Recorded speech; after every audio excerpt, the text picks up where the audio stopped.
Yup. What's happening, everybody? Welcome back to Role-Playing Unlimited presents Open Table Wednesday night. I, of course, am your host, Tragically HP, coming to you live from the 100th Meridian, where the Great Plains begin. We have last week's session to make up for this time around, so we're going to jump into that. We also had some technical difficulties for the second Wednesday in a row. Last week it was a Streamlabs connection. This week it was a Roll20 snafu, but looks like we are good to go. So let's just hope that this works out for all of us. What's happening, everybody? What's up? Hola. Hello. Oh, who did we lose? Oh, somebody just came back, so I guess we didn't lose anybody. I saw there were seven. Hello. Conduit seems to be having issues with the microphone thing in this thing.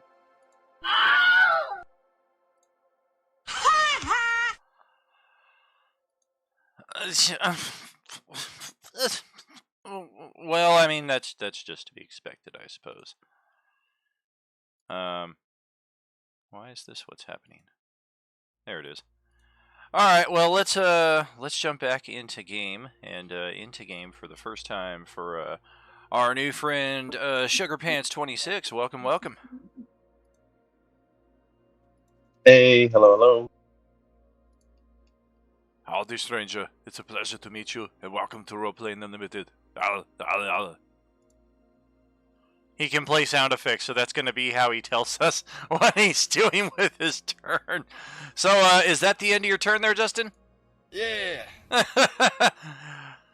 Justin, what's going to be your primary action with your character this round? A jelly donut! Alrighty then, I can go for that.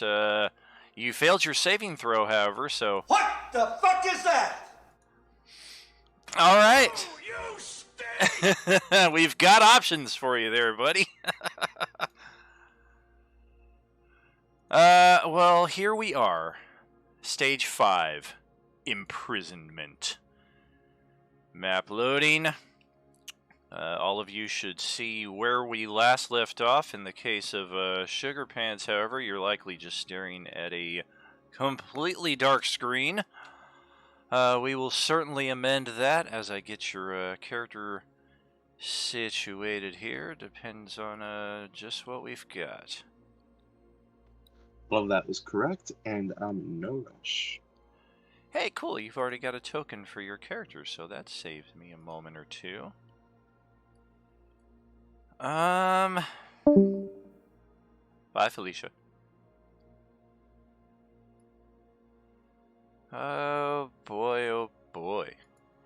Yeah, I think this is going to be a bit of an interesting chain of events here, but we'll get it going.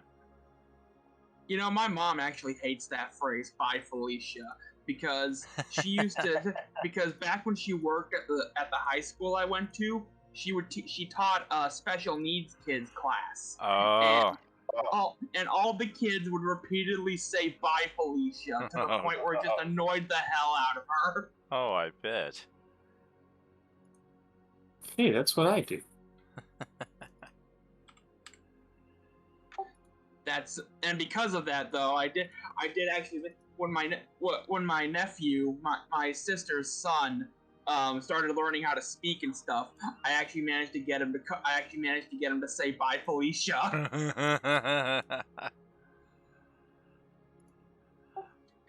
So, oh, go ahead. Please continue.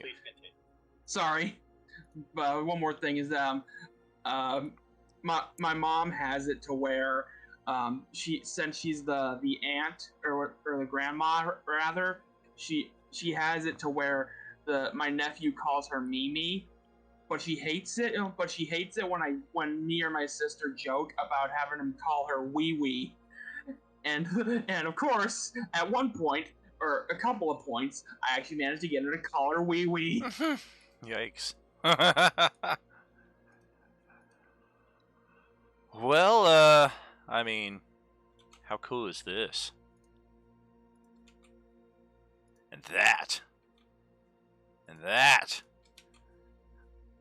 That's maybe not as cool, but it's still cool nonetheless, unless that happens to be a dozen different iron stones there.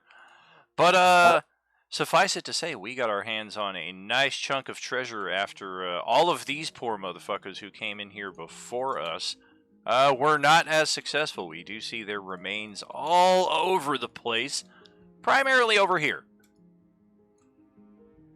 And when it comes to the carcass of the dragon itself, as we kind of touched upon already, I think, it seems to have been left behind in whatever demi-plane you all were transported to when you crossed, maybe like over here somewhere. The dungeon seemed perfectly normal back over here. We had those nasty ferocious bears and the big mama bear back over here. We unlocked the door. We made our way through, we crossed to about here, and then we spent a few sessions in the not the Ultra Dracolich, but the Ancient Red Dragon's fiery demi-plane. We have vanquished the Red Dragon, reappeared here, seemingly have found its hoard, and are already in the process of long rest, level up, obtaining all of our items here. When from this chamber down here, where earlier we spied a couple of broken sarcophagi, there is the sudden emergence of a new character. And the way that they appear...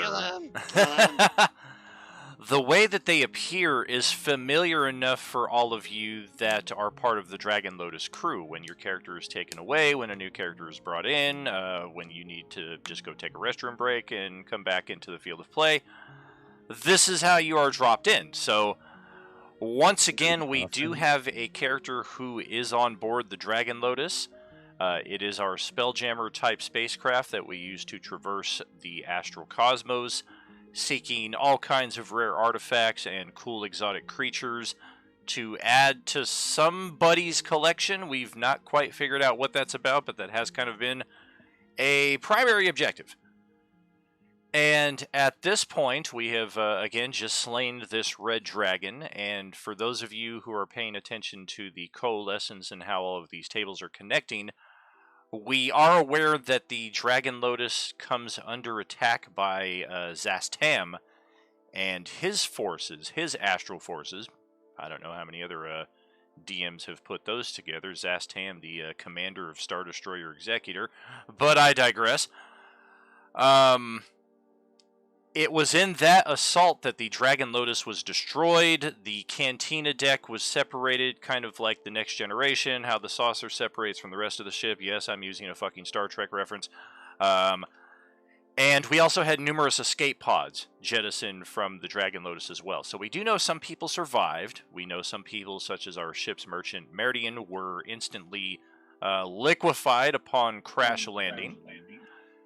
And here we have another slight attachment to all of that. We've not quite yet figured out exactly where Wednesday Table fits in to that timeline before or after. It's also important to distinguish one thing that I brought up in particular with Sunday G4. If you are paying attention to that story, not only do their characters have the ability to traverse to different locations via their matrix pods of a sort, they also can traverse the boundaries of time. So when they are doing things is kind of open to speculation as well.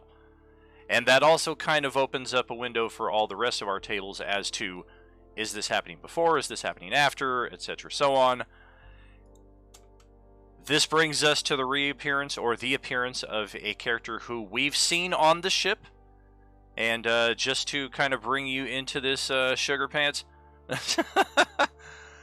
I hope Sugar Pants and Ash Juice don't ever play in the same table, because that's going to be an interesting mix to be saying all night.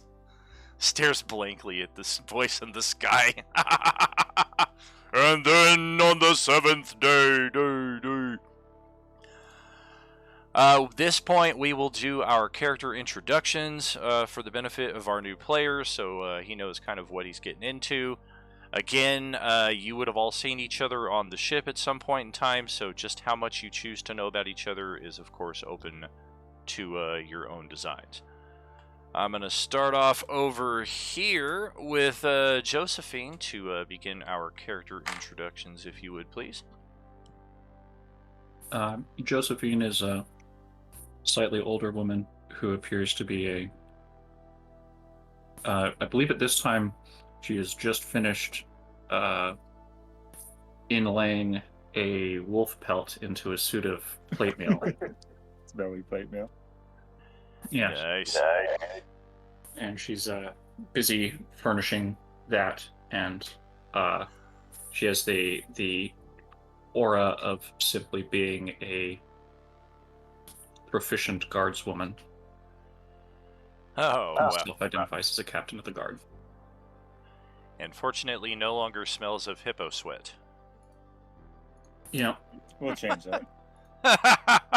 Well, the Echo of Crumb is right there next to her, ready to reinforce that once it's necessary. Do some stinkification. We'll scoot over here to the ever so jovial and what have you, Gleep here. Why don't you tell us a bit? Okay, well, Gleep is a 6-foot-tall goblin, which is quite odd for a goblin size, although it looks like the limbs are a little bit out of proportion. You may have recognized him as one of the 3 goblins that tends to run around the place and cause vast mayhem. And then, but what they are is 3 goblins in a trench coat. So there are 3 goblins sitting on top of each other's shoulders. One is in charge at a time. It happens to be Gleep, who is the wizard of the group. He is more lawful, so he's kind of, likes to take, direction and make sure everything is in its place and everything like that. But again, he's still a goblin, so it's kind of hard to trust him. But other than that, he's a blade singer with a scimitar that's really, really, really sharp.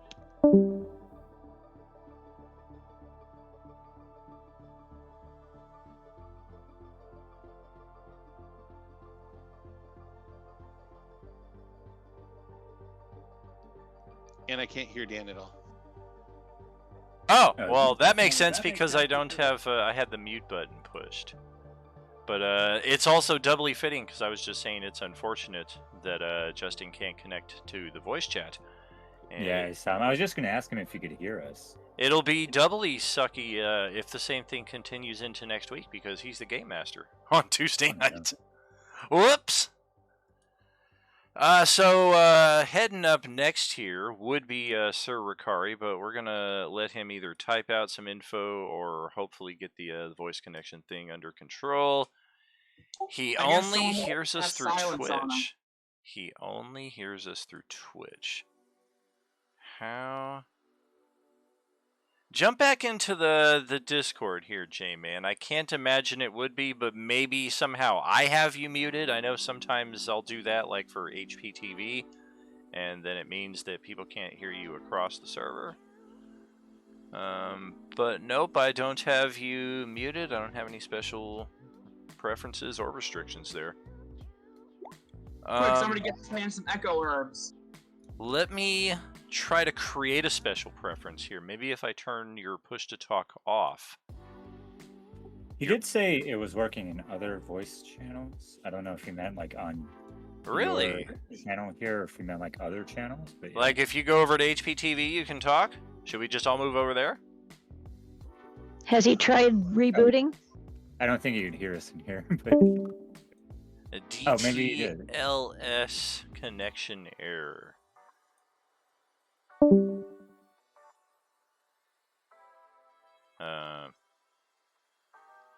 Well, yeah, Patient is going to be... I thought Patient was going over to HPTV to test it out with J-Man for a I second. did before I got there. What's the, there's only one proper for that, and it's the... Later, bye! Good to see y'all. And that's a wrap tonight, friends! I guess while that's going on, Dreadbeat, why don't you tell us about your character here? All All right. Well, currently he is not Dreadbeat. I went ahead and sent you a token that you can put in for me in Roll20 of his current form, that being Newman. Because during the time between the last session and this session, Dreadbeat had decided that he had enough of being controlled by the two ghosts that are constantly following him around and making him do stuff, and decided to commit Sudoku, which Gleep went ahead and responded with by bashing a healing potion over his head, and then over Dreadbeat's head, and then casting Remove Curse on him, which caused his armor to dissolve and the ghost to dissipate, and now he is currently Newman. Okay. Sounds really rad. Gleep had this rare bout of goodness to him, and I'm- or was planning on killing him himself. I'm not disinterested. I'm just trying to catch the extra ball that's now in midair here for the juggle. So, His Katarina. voice did work in the other channel, though, by the way. Oh, cool. Katarina, if you would do your intro, or Dawn for her, and if you find the need to do it a little slower so I can do stuff here on the side, that would be helpful. Oh, we see. Mine was going to be short and sweet. I'm a Kender. Don't let the size fool you. Stop! She is also the most dangerous character in the entire game. Perhaps the entire multiverse too. Yes. Who put the killing blow on said red dragon? Oh, absolutely. Where's Newman's token? I literally just downloaded it. Why? Oh, and I appreciated your Star Trek reference, and we have Star Trek convention this weekend. Oh, very nice. I do love me some Star Trek. Star Wars I do enjoy more, but I do not dislike Star Trek. Yeah, Gail's going as a Starfleet officer, and I'm going as Harry Mudd. Okay. Nice. Original series Harry Mudd. I liked the new one. I think we're just gonna keep the token intact and facilitate that on the side, hopefully between sessions there, Mark. But at least narratively, we all kind of know where we're at here. Yeah. I did download it and save it to my desktop, and then tried to upload it to your token, and I'm unable to find it from there. So, considering the hour that we're already behind, let's proceed here with Crumb and your character intro, please. I'm Crumb. I'm a gift guard on the Skyboat. He's just a giant hippo guy, fairly stoic, currently wallowing around in a pile of gold as he gets acclimated to his new toys. Oh yeah. And he will generally just try to bash things, because it usually works. The token looks absolutely adorable. It's tragic for that. Yeah. I love it. The original Crumb is pretty adorable. I think the Echo somehow outdoes him. It's like, see, the Echo looks like a toy, like a puppet, as it should. Alrighty. How could that be dangerous? How?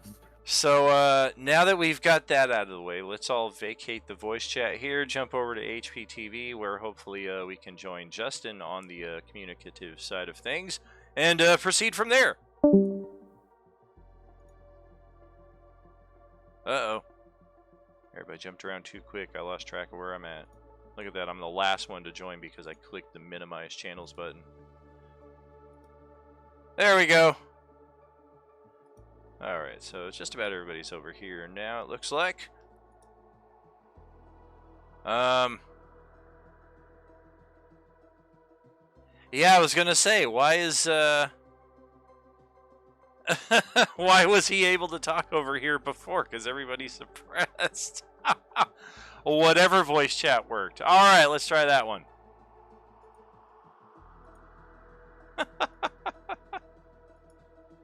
Yeah, sorry, I didn't say what channel we're for. No worries, I assumed we all went to HPTV, but yeah. I just felt like I could the HP TV. Yeah, exactly. Yeah, I that thought the one same thing makes. too, but it was too late to tell. Yeah, it's intentionally suppressed because we don't want people talking or getting background noise while we're trying to watch TV and shit. Right. All right, so J-Man, penultimate here. Why don't you tell us a bit about Sir Ricari? Yeah, strangely, all the other channels work for me. I don't get it. Yeah, right. Maybe I'll just change the name of this one to Open Table Voice Chat. Take that, Discord. I seem to remember a while back that happened to me once before, and I don't remember what fixed it. But it got fixed eventually. I don't know. Weird. Yeah, I don't recall ever seeing that issue. So Zurikari is a bugbear. He is a paladin of conquest. He is in charge, and he'll make sure you understand that every time.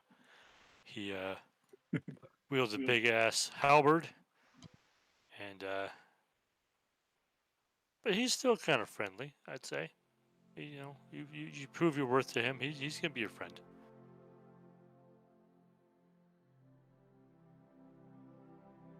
Just catching up on the Twitch chat. That's hilarious. And before we turn it over to Sugar Pants here for your character introduction, we do have one NPC here among us. I have taken Veridar out of the group there. Love you, Ben. Love you always, brother. I am going to, I think, keep his character as a permanent NPC, but I think I'm going to have him primarily for the time being on the Tuesday table. But the other NPC that we have here at this table is this thing. And it can be seen hovering over the pile of treasure right here. We know it, her, we think, simply as the Energy Fairy, and it communicates strictly in a strange musical tone that has been indecipherable via comprehend languages or other methodologies that we have tried. When attempting to communicate with this being, it primarily you're going to get a lot of that. What we have discovered about its capabilities is it is very, very potent at HP restoration. So, very valuable in that respect, we have found. And then we're going to send it all the way over to you. You are the new player, the new character, so while our existing party has seen you around the ship, what exactly they know about you is dependent on what you choose to reveal now. Alright. Hello, name is Atreus, and I am a guild merchant. A genie warlock who made a pact with a djinn named Bakar, because I couldn't think of anything else. I'm a Mark of the Storm elf or half elf, and I like to loot a lot of stuff to sell, study, and make some myself, and hopefully be the greatest merchant ever. And I like money. Wow, sounds like we have somebody who might get along with or be the ultimate rival to our ship's merchant, Meridian, who of course is just a pile of liquefied jello. All right, well, here we are. We are in game. We are in the treasure hoard. We've already done a lot of this in the Discord chat as far as who's claiming what, all of the identifications and whatnot. We do have a door up here leading to who knows where. We have this side passage leading to the sarcophagus room where our new party member has appeared. The tunnel continues through to who knows where beyond that. Atreus can see what appears to be some steps leading down right here. And then on the other southern side of the room, where a lot of you are inside the treasure chamber, you can get a peek down through here. Looks like at one point in time there was a massive Spartan-like statue that has since crumbled and broken into how many different pieces here? Should we count them? Sure. I'm down for that. Okay, so the treasure we should kind of split up amongst the coin. We should, and the gems and stuff we should split up amongst ourselves, not to overflow our bags. But if one of us gets like disintegrated or something, then it's not going to be completely eliminated. Everything. Yeah, speaking of which, what extra dimensional storage devices do we have at our disposal? Because I know I did not include a single one in both Dragon Hordes. I have a bag of holding from a previous challenge that we've completed. It's a good start. I know we've got I have one as well. I know we got a few bag of holdings That throughout the means I group. should have one as well too.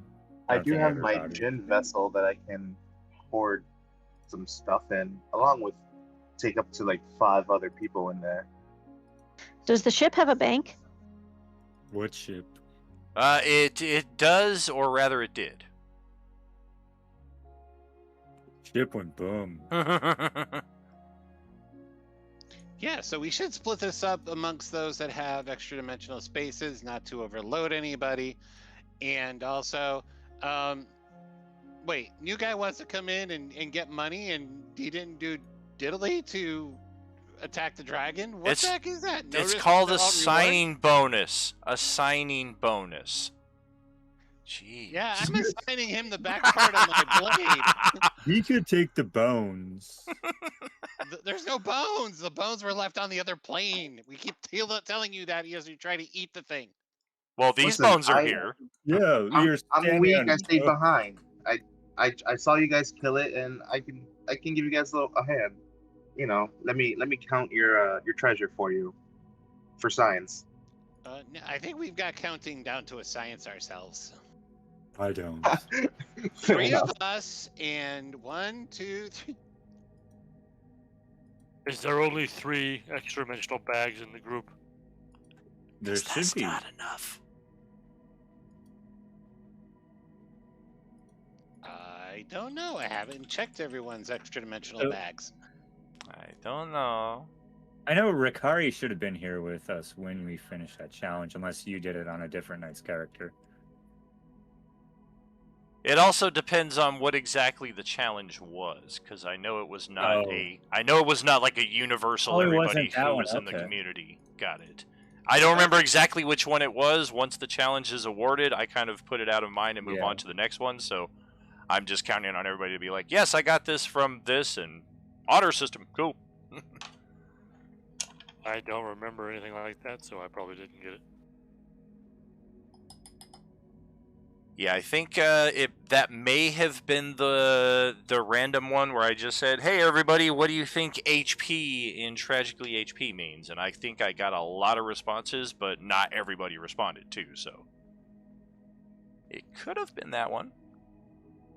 No, I think it was like 20,000, or actually like 200,000 Beskar bucks, Yeah, I'm pretty sure it was And- one of the Twitch ones. and a bunch of us Was that popped in it? a ton of Beskar bucks.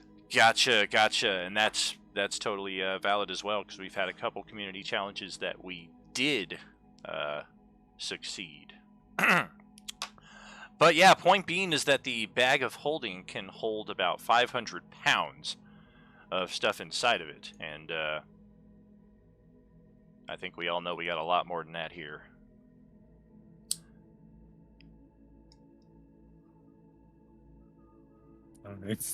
So Chrome will just take his bag and start scooping until it starts spilling out, I guess.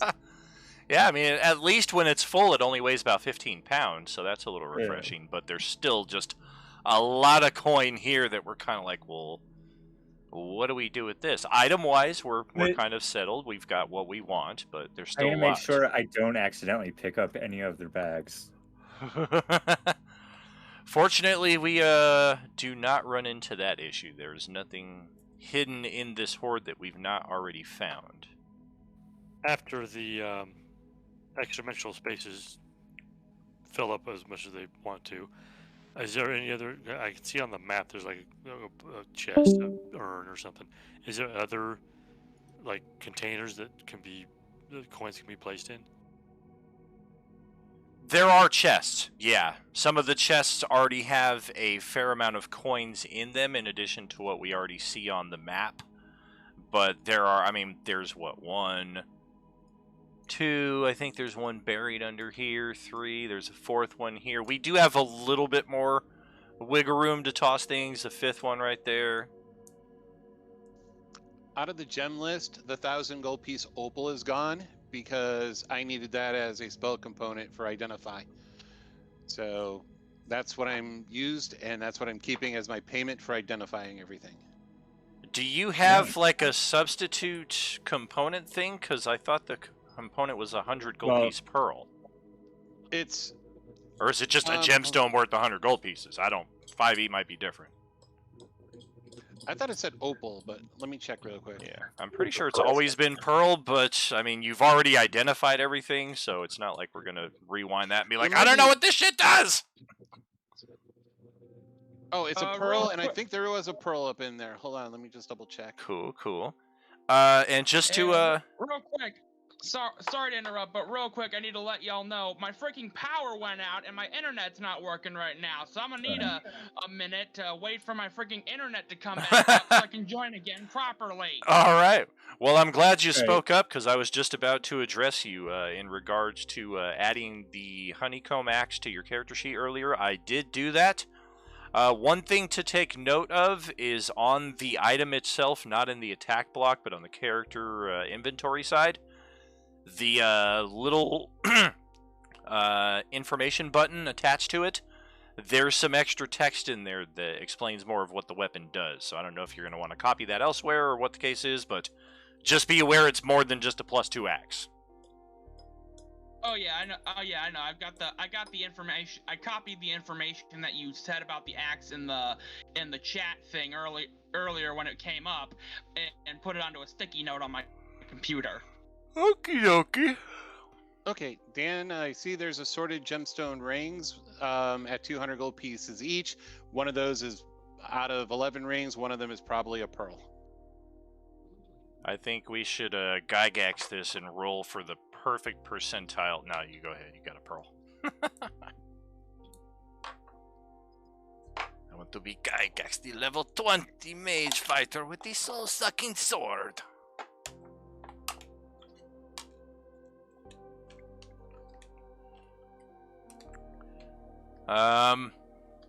We're trying to summon a warhorse. Go ahead and click the ability. I'm curious if that will work inside a dungeon. I don't know why it wouldn't, but it'll be interesting to try to move this thing around in some of these areas. I mean, it literally does summon, just literally summons a warhorse. But I figure that's useful for, I could probably strap like a chest on either side of it with rigging.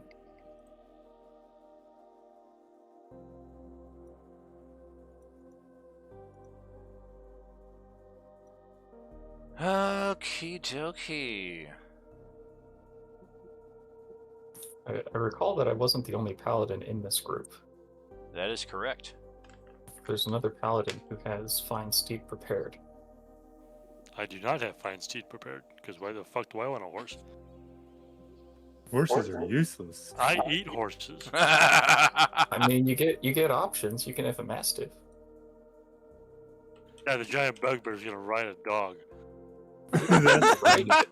You can literally just have a companion to carry stuff. Can you eat it? Huh?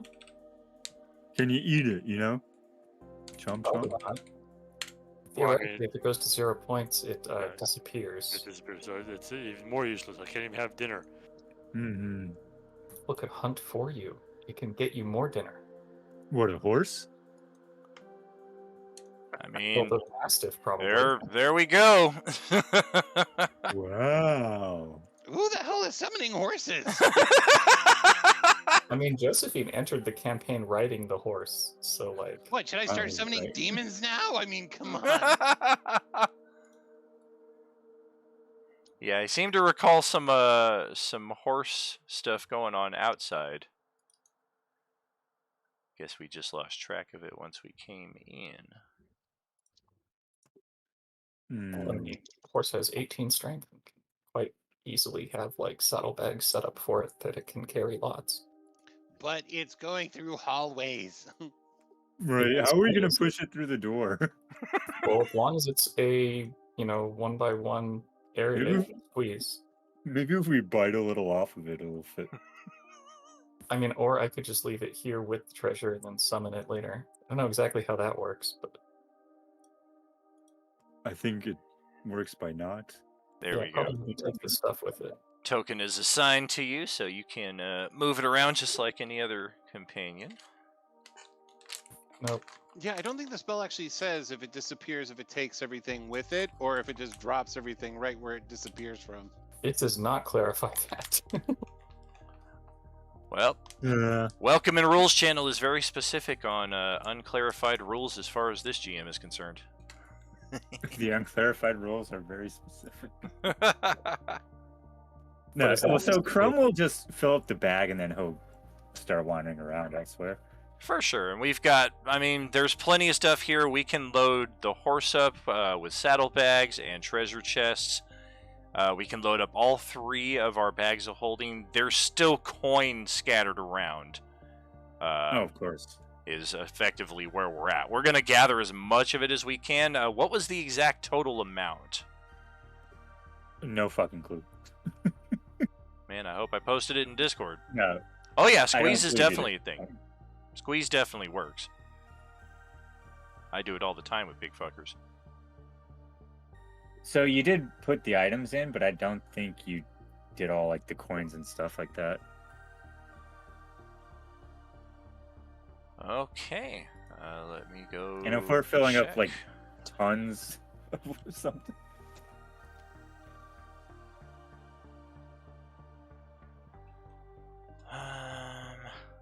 Jump to that. Yep.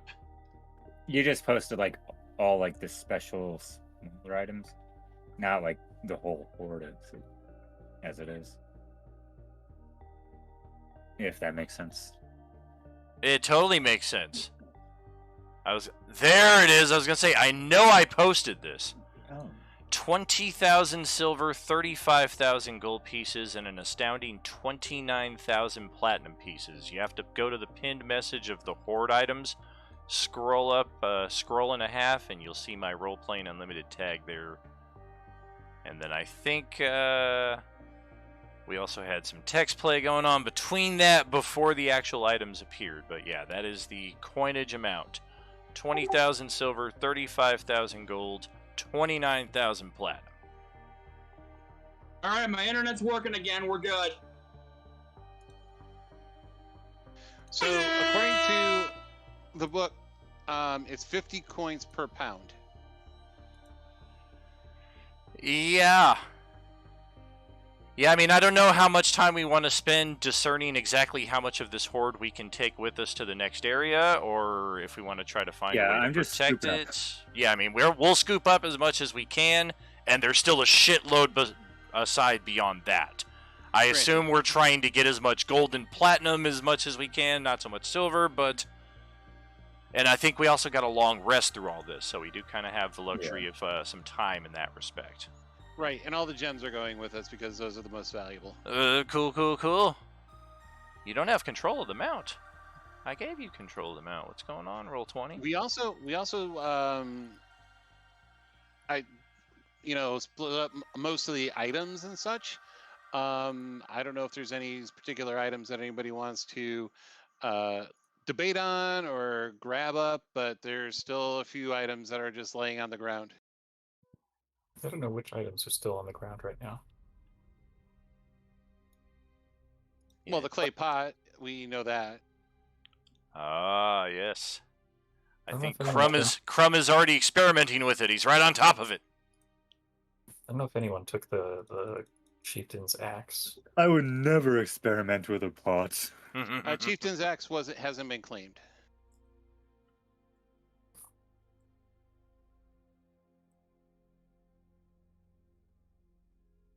Thank you. Yep. Who got the shields? I know one person got the rare shield. Yeah, I took the +2 shield and the chainmail armor. And everything else is, I think someone took a staff. Sorry, Yeah. we did this like 2 weeks ago. So Zeradar has the staff and the thin sword, the thin bladed sword on him. Because I think there was a debate on the legendary shield. On that. No, that was just us getting into it. Yeah, the paladin. Who claimed the paladin staff? The paladin rod. That was Joe. Oh, yeah! Josephine did because nobody else wanted it. I mean, I've got the crystal ball and the ring of elemental command.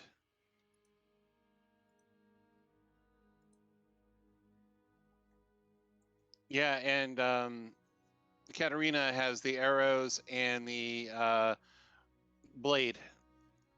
Right. The butcher and the blade. Yeah. I know you were keeping track of it, right? A little bit. I mean, I kind of remember who was grabbing what a bit. I don't know who grabbed the very rare shield. Nobody got the tribal axe yet. Nobody got the clay pot yet. I just said that I'm just going to take whatever other people don't want. Like, I'll take that stupid pot. I'll take that axe, whatever. And the mysterious concoction and the 3 curative potions haven't been claimed. I mean, I definitely happily take the shield, but also I don't want to take the shield if somebody else needs it, because I've already got an item.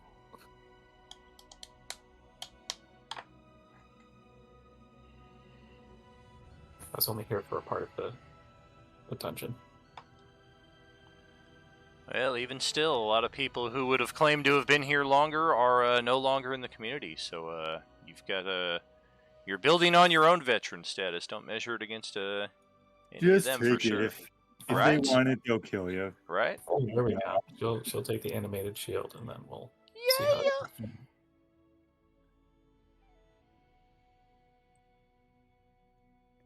Okay, so that leaves Yeah. Sir Akari with the axe and the pot. And my ox. I suggest your first move be to attune to the axe and destroy the pot with the axe. What?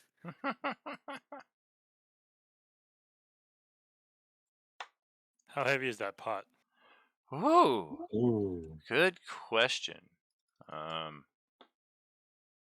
know I have stats on that What? exactly. Let me just figure it out real quick. I read that as the life-size statue of the Dirty Joaquin. The dirty Joaquin. Maybe someone should try wearing the pot like a helmet. Is it? I'm a not helmet? putting the transmutation pot on my head. Okay. Do it. Do it. Did we lose music? We lost music. What? You don't want to turn your head into solid gold? Oh, it's not solid gold, though. It's a random creature. You don't want to turn your head into a random creature? Not really. Who knows? You could suddenly turn your head into that of a Tarask. Hey, you never know. Or another little tiny Sir Ricari?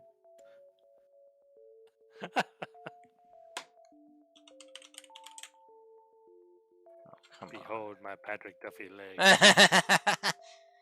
Behold, my Patrick Duffy leg. This thing weighs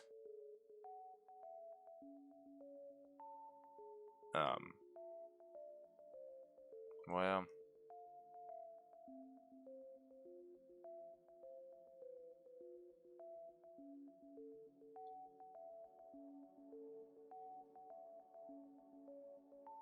there it is, 800 pounds.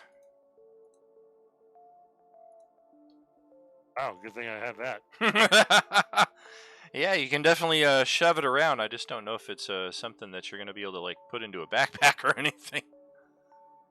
It can hold a huge creature inside of it, so it's a pretty hefty thing. I'll just drag it around. Basically. Yeah. Am I able to put coin in that safely? What's it gonna Foig? do? Turn it into more coin? I mean, say the magic seems to work on living creatures, so yeah, I'll put a handful of coin in there and see if anything happens. Okay.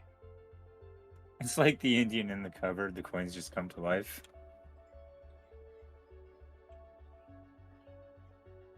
Yeah, it creates a GP column.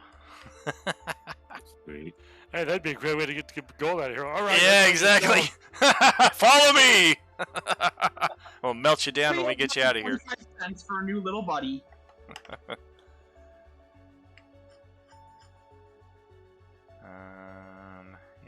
Yep. Yeah, it seems to hold coins just like a normal massive clay pot would. All right, I'll start filling that up then. It's a nice pot. Start with platinum, of course. Yeah, that'll hold a good chunk of coin. Of course, it'll increase the weight of the clay pot considerably. But maybe at that point, Crumb and Ricari can kind of shove it along side by side. It's And more then- because of the shape. It's got like the narrow bottom and then the wide top, so like trying to shove it like you might accidentally upend it kind of deal. Oh, is it friggin' huge? Yeah, it's a massive freaking pot. Does it have a lid? It does, in fact. All right, so I can take the lid and use like rope or whatever to secure it, so then we can just lay it on its side and roll it out of here.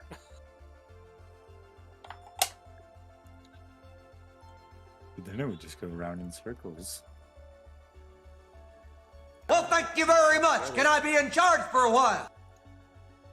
Not if you don't let it go in circles. Smarter than a clay pot. You gotta be smarter than the inanimate object that we're trying to control. All right, so we have 3 possible ways to come. Actually, which way did you come from? You new person, whatever. Person, whatever. The name's Atreus. Please don't forget it. And I came from over here. Look, new Yep. guy. I've been with these guys for a long time. I haven't called any of them by their names. We've been here for 3 days. And just I've been here for 5 minutes. I'll Just probably forget names as well. Oh, I guess I should put Atreus' name tag. Forget. I just don't care. There we go. That'll help. One additional bit for Atreus here as far as your introduction. You were being tasked with joining this group in the field while they were still fighting the Red Dragon. And in fact, we had, I think, 2 or 3 other characters who joined in that exact same respect. Josephine and Dreadbeat among them, if I recall correctly.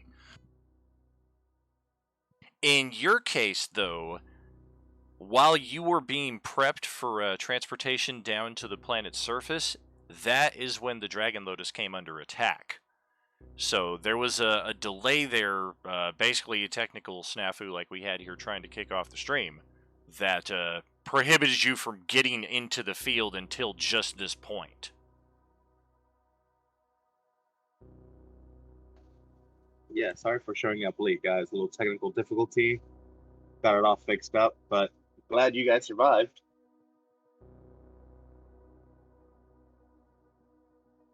Well. Okay, we appreciate it. Now, can we move on? Gotta say, you're not making a good first impression as a shield brother. And again, I'm not positive with this group if this is news or not, if the destruction of the Dragon Lotus has previously been brought to this group's attention. I know between Monday and Tuesday, because Westy is playing in both of those groups, one of them kind of had a little bit of foreknowledge to the event before it happened.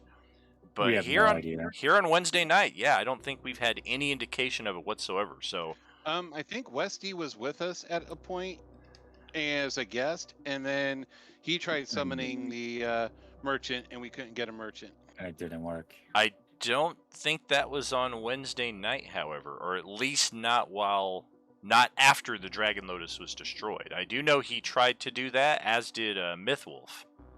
And I tried to do it last game. Justin Yeah, tried to after do we it beat here. the dragon. Westy's also confirming my my recollection of events in the Twitch stream that because he hasn't been here for Wednesday in a while. I know he was here for Wednesday for a good while.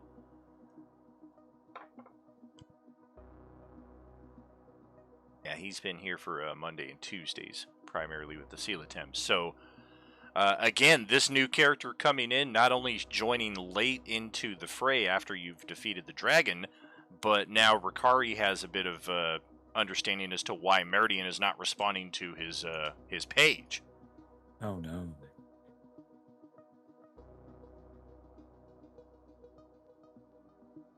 Well, that sucks. Who's gonna pay us when we find this thing? I mean, not that we need a lot more pay. Look, we could retire forever on this stuff. More importantly, how will we spend it?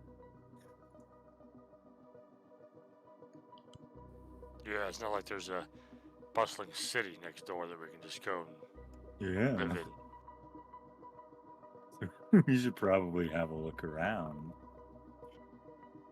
All right, in that direction that you're heading into, Hippo Guy is probably the best, as good as any other direction we could pick. I don't know, the statue looks pretty messed up. This was a dragon's lair for a time. Oh. Ooh, that's a nice spear. So we'll leave the heavier stuff behind then until we're sure we can have a clear way out of here. Yeah, whatever happened to this thing seems to have happened long ago. The separations between the broken parts of the statue are no longer as clean as they would be had this destruction been somewhat recent. Can I stick my head in the head? The kids call that docking.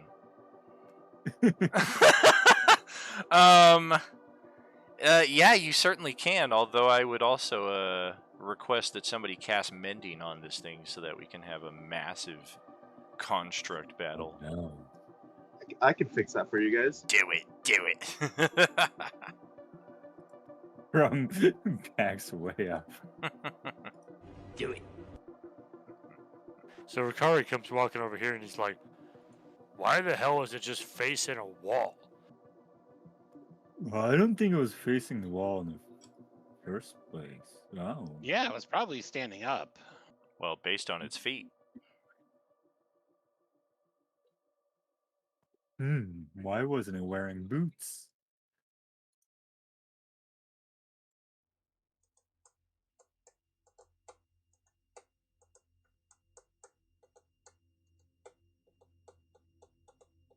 You're kidding, right? It's certainly possible. You're really not that stupid, right?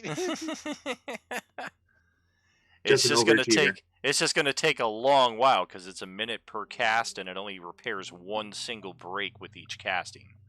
As long as the tear is no larger than 1 foot in any dimension. Right. Yeah, like putting the spear back together, attaching the broken arm to itself. It's once we start trying to attach the larger part of the statue to the base of the statue that we run into the spell's limitations. So, did anyone give themselves duct tape when making their character? Is that a hole in the corner? That sure is. Beware! Don't fall down that thing.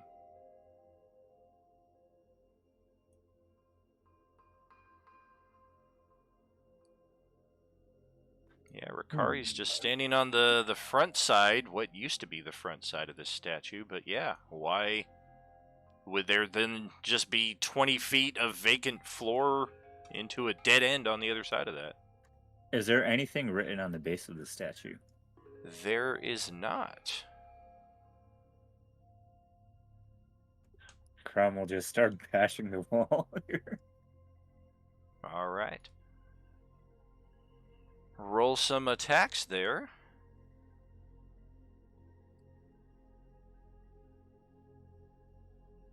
Oh, super magical indeed. Just chipping off little bits of worked stone here, just like the original people who built this cavern complex. Natural 20, chipping off a nice chunk of it right there. Doesn't seem to really do anything otherwise, though. Normal flail versus wall attacks. But it's super magical. It's more effective than a normal flail would be. Newman's gonna try and like roundhouse kick the wall, forgetting that he's not Dreadbeat anymore. I'd like some pancakes.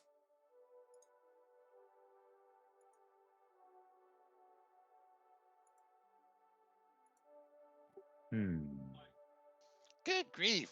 What did I get myself into? One guy's attacking walls. One can't figure out why a statue isn't wearing shoes.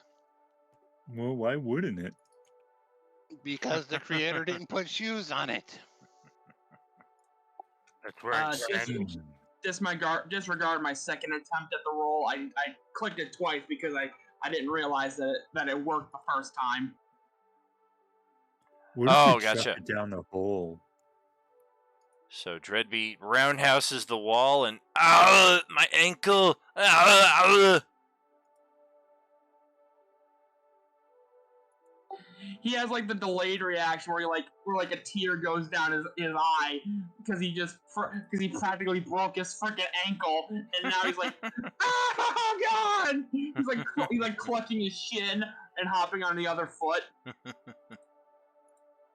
Can Crumb try, like, sort of rolling the statue over to see if there's anything underneath it? Roll an athletics check. Alright, just 1 sec. Because he does count as one size larger, if that's relevant. Well, that's handy. And I'm certain he has advantage on strength checks from something. But I have to find it. Something dark side. Something complete. A strength saving throw. Is that better or worse than an athletics roll would be? It would be the same. The plus 9 modifier is the same? Yep, same. Gotcha. We'll just count that as an athletics roll. Yeah, it's a massively heavy statue, but Crumb is able to, unfortunately, it is part of the map here, so I don't have, or do I? Aha! I do. I can move the entire thing. Oh, damn. Unfortunately, I can't move the individual pieces of it. That's a strong hippo. Yeah, I do. How the hell did I have this thing? It's a regular hippo. Like that. Just regular like hippo. My that thing. mother. It looks like a hungry hippo. More or less. Well, Crumb was kind of like that with it. There we go. Okay, so you roll the torso part over. And underneath is just more little bits of rubble. I don't think there's anything in here. Unless you guys have. Would detect magic do anything? It might. Let me see. Are you going to cast it as a spell or as a ritual?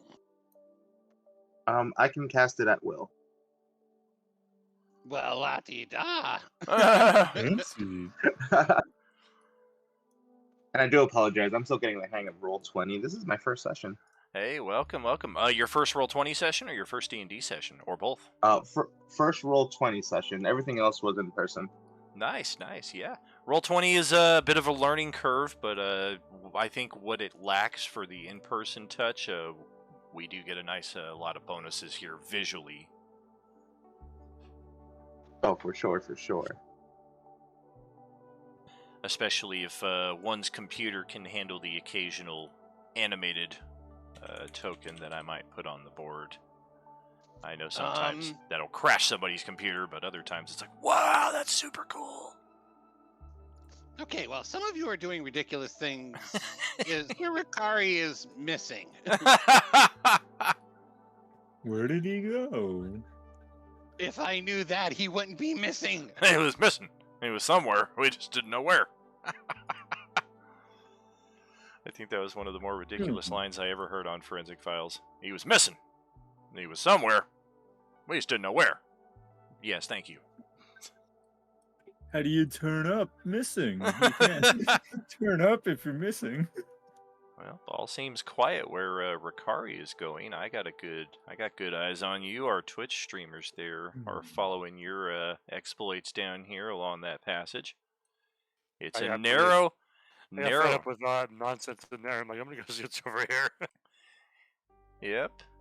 It's gonna be if this is where we end up going, it's gonna be a tight squeeze for the horse, but not impossible. We've never tried that door up there, did we? We did not. Well, the door is still closed, so he didn't go that way. I don't like touching doors in here. Maybe let the new guy do it. No, he didn't go that way. I'll touch doors Yeah. as long as there's treasure on the other side. Yeah, there's always treasure on the other side.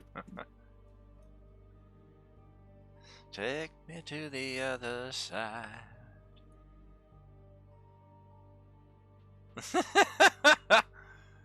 Meanwhile, Ricari's just like, fuck this shit. I'm gone. Later. Almost there. Screw you guys. I'm going home. Finally, the stairs up to the next level. Sir Ricari hath found. Yo, Paladin.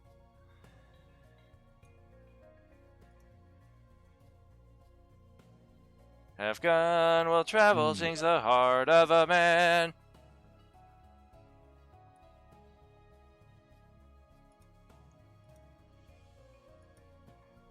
Wait, new guy's gonna touch a door.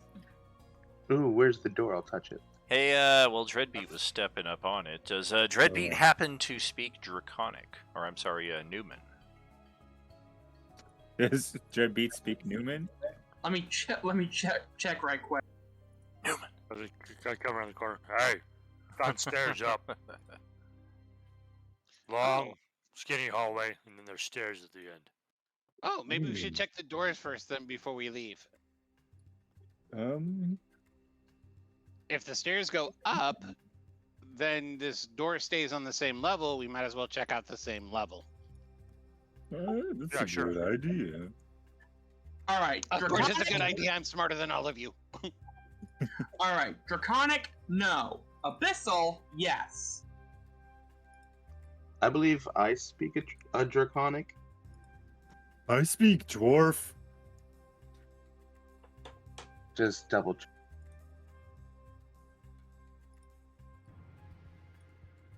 I talk to lots of dwarves. Okay, so our two options for this door is to let the Kender check for traps and possibly open it safely, or just send new guy Just through let it. the new guy touch it. I'm kind of voting for new guy just to walk through it. Yeah, I mean, Dreadbeat looks at the Draconic runes etched into the door. He does not make heads or tails of them. From Which nudges new guy are you Josephine referring as to, she walks Newman by. or Elias? Says, watch this. Newman. In this case, what we can do, at least to alleviate some of the confusion, is you can change the name on your character sheet, which should then translate over to the name tag on your token, so I don't keep calling him Dreadbeat, because that's what I'm reading every time I look at him. Or we could take like 10 minutes, hang out, and I can cast Comprehend Languages, and I could tell you what the door says. But that would be the smart way to go. I suggest we do the smart thing. We did just fight a dragon.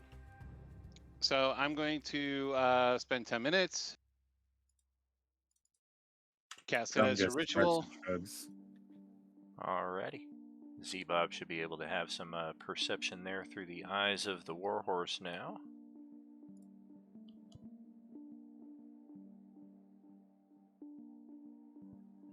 How many coins? And then I'm going to read the door. Oh, very nice. 27,000. Wow. Say, speak friend and enter.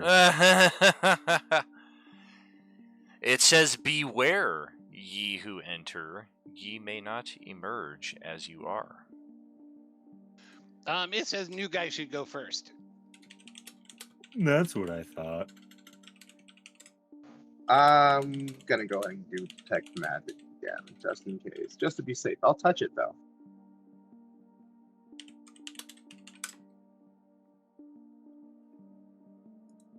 Yes, they do say ye and you in the same sentence. All right, fine. It says, "Beware ye who enter; ye may not emerge as you are." The door itself is not magical, but it does have a very complex mechanical lock to it, it does appear.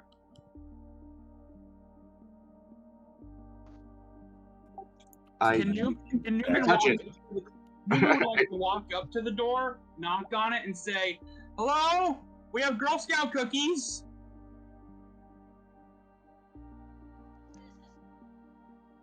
Whoever's on the other side does not seem to want cookies at this moment. Damn it. Oh, so there is someone on the other side. Damn it! I've said too much. Might be the dragon. You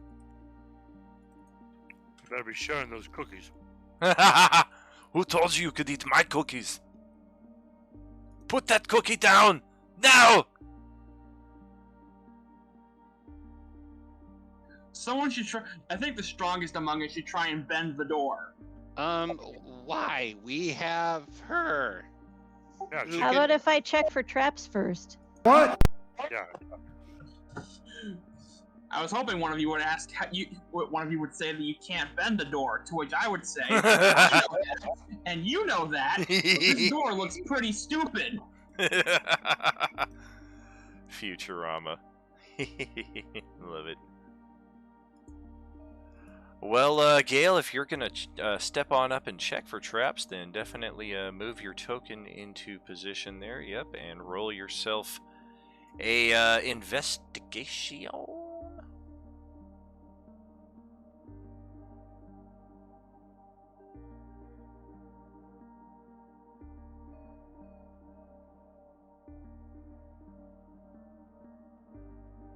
Investigation or perception?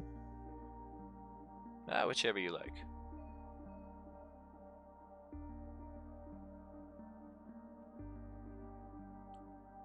It doesn't seem to be trapped, just seems to be very, very well locked. Like it's one of those triple locking things that you kind of have to like hit the pins in the right spot for the first 2 clicks while you're trying to precariously balance the other hand for the third one, and if you slip, they all lock again. It's a pain in the ass. But it doesn't seem to be trapped.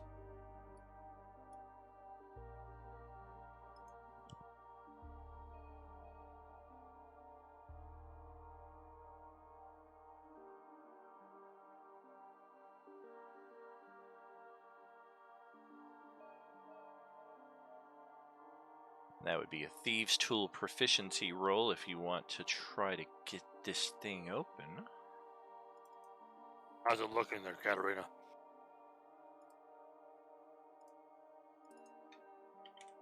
Hold on Hold one on a second. I second. need- Jinx.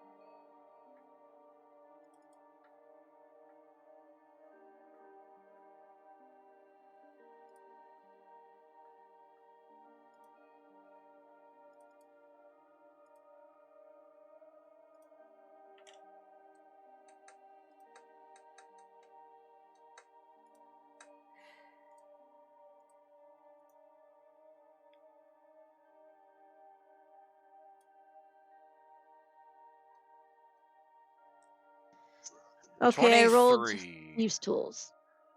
Okay. Let me double check here. Kind of a moot point, but try to obey the mechanics as much as I can. I got no hold on Alabama. Yeah, I do not see Mesmera there. So, you do your best at it. Ends up being a fumbled attempt. Breaks a couple tools in your thieves kit. Takes a few minutes after that to kind of readjust and try to figure out how to tackle this thing again and make another roll. And hopefully it's better than the first one.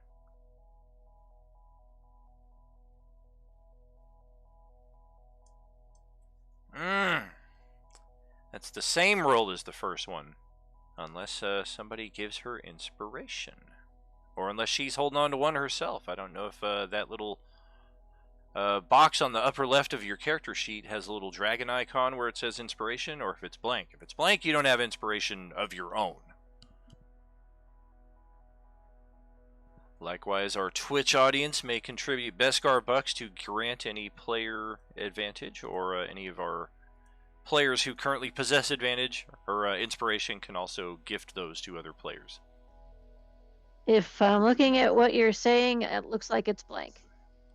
Gotcha.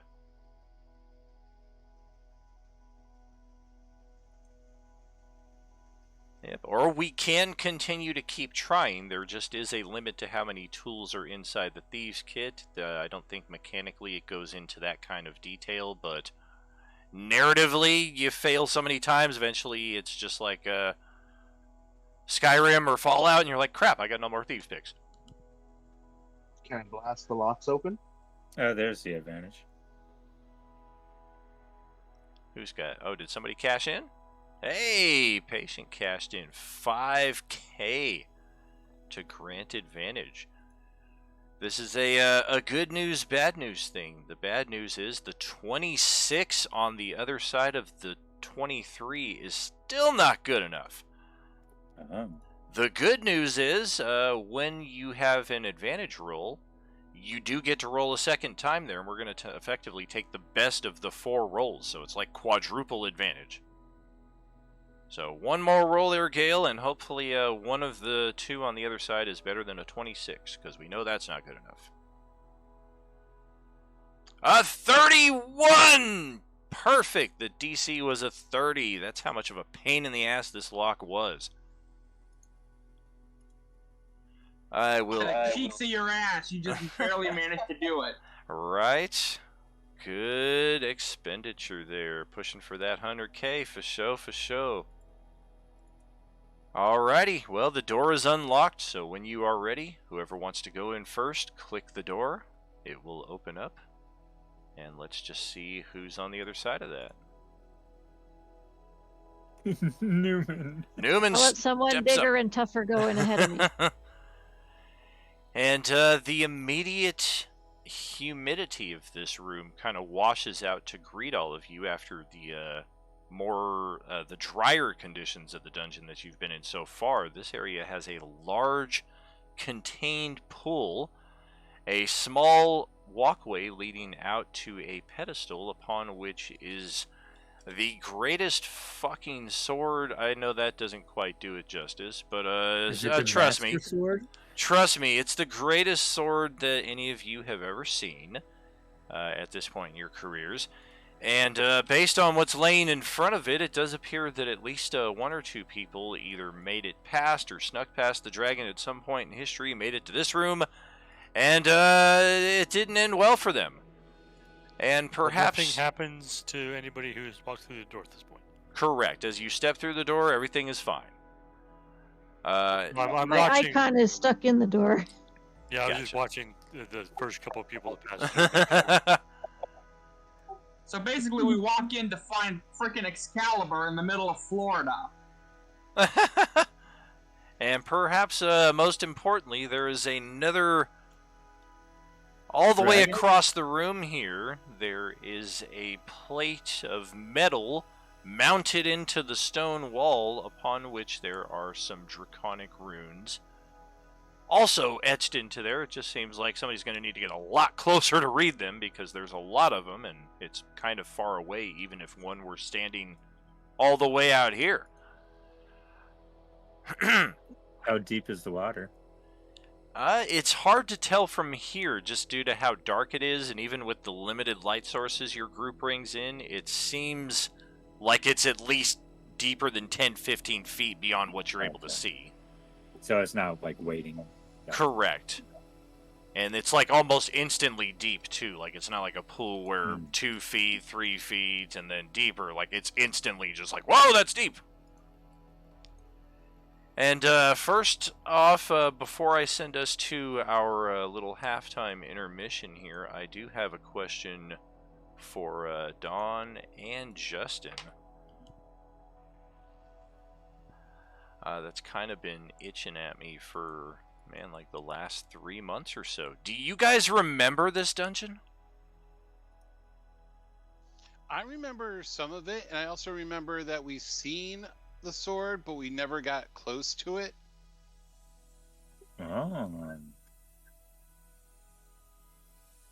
Yeah, this It dungeon. Had a bit of foreshadowing. It tickles the back of my mind, but that's about it. Gotcha. Yeah, this was a dungeon I used, I want to say, year 1 or year 2 of our Roll20 experience when we were playing one of the Enemir campaigns. And I know we skipped a lot of areas in here, and I thought I would throw us for a curveball by having us start on the bottom as opposed to the top, so we're constantly climbing up as opposed to climbing down, so maybe that might kind of trick your memory enough. But my first inclination when I brought this dungeon in is you guys are going to be like, hey, I remember this place. What the fuck? So, yeah, definitely cool that it does bring back a spark of memory. And yeah, our first group never did get their hands on this this blade over here. So let's just see what potential adventures we have in store after the break. I do encourage you not to step into the Yeah, I'm more aura. concerned with a giant purple circle around it. Than anything Yep, else. it is presenting a noticeable aura of purple light. So Katarina is like right on the cusp of that. You may not want to step any closer, but we will find out more about this on the other side of our break, friends. See you shortly. Yeah.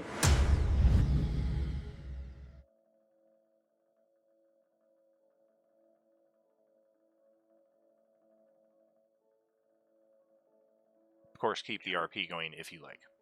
Katarina is also apparently in the water.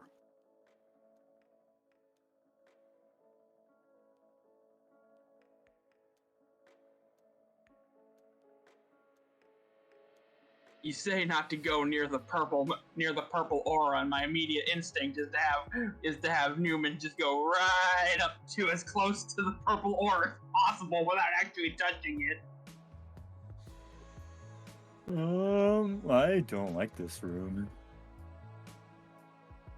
Well, I mean, here's the other thing too. You could run right up to the sword, try to get it, end up like those bones over there, or I can try flying over to the metal plate, seeing what it says, because I still have my comprehend languages available. But Can it's you up go to you. around it? Or well, around the scary lights? I would go around the outside of the scary light and seeing if I could see the plate without having to enter the scary light. Why don't you like this place? I thought hippos liked the water. I do, but not this water. There's something about this water. Looking at the Roll20, it looks to me as though the freaking plate itself is right in the middle of is right at the very end of the aura. So if you want to get a good look at it, you're gonna have to enter the bad aura either way.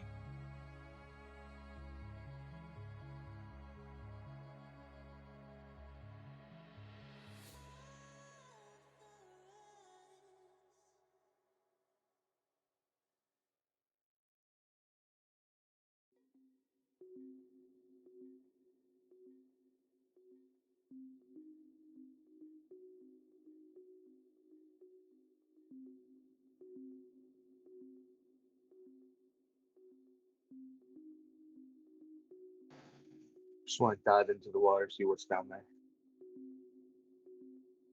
It looks dark.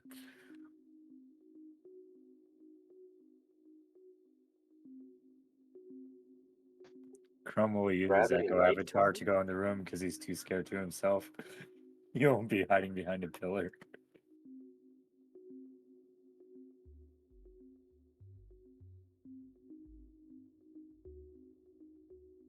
It's funny. Crumb has, I think, like the most hit points out of everybody. He's the one who's always hiding. It's scary.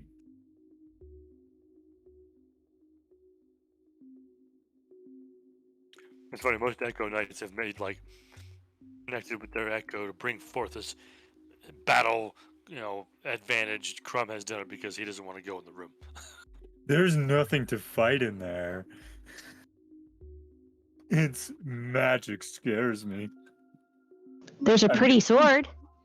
Ooh. But can I bash things with it? I don't Swords know. are for cutting, not bashing.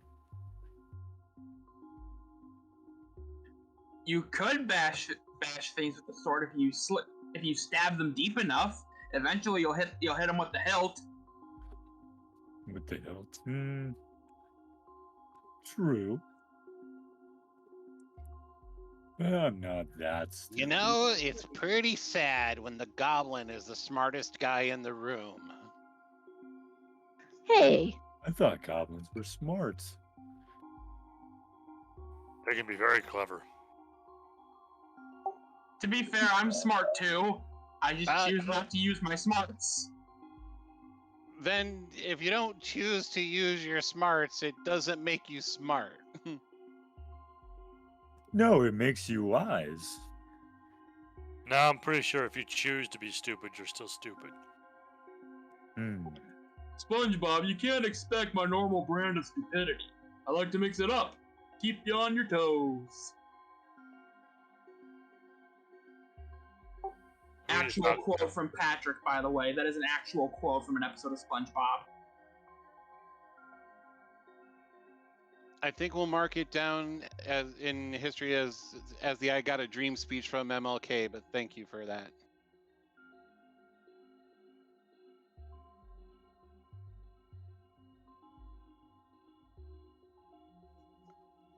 Okay, so I mean we've got a sword way out there and a whole bunch of bones, which means that it's pretty dangerous and nobody's ever probably touched that thing. Well, they might have. The bones might have. somebody had to at some point to put it where it is. That too. Whoa. See, that's called clever. You may want to try it sometime. Crumb's mind is blown.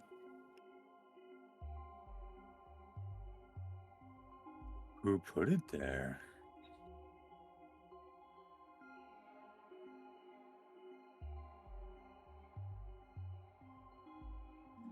Yeah, I figured Newman's not really used to properly thinking because before he's been using most, if not all, of his brain power to try and make it so he can actually speak, despite being Dreadbeat.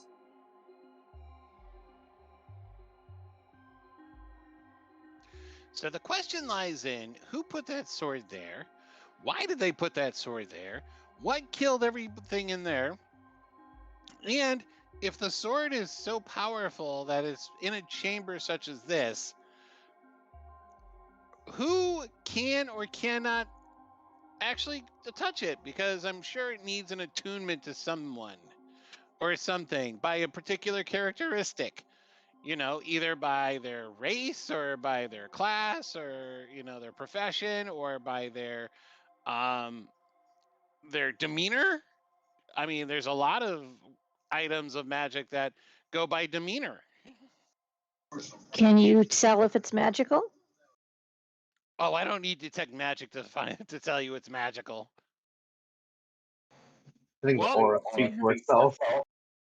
I would actually assume that, you know, it's some sort of high-powered artifact of sorts if a dragon is willing to leave it sitting here by itself, protected by this aura.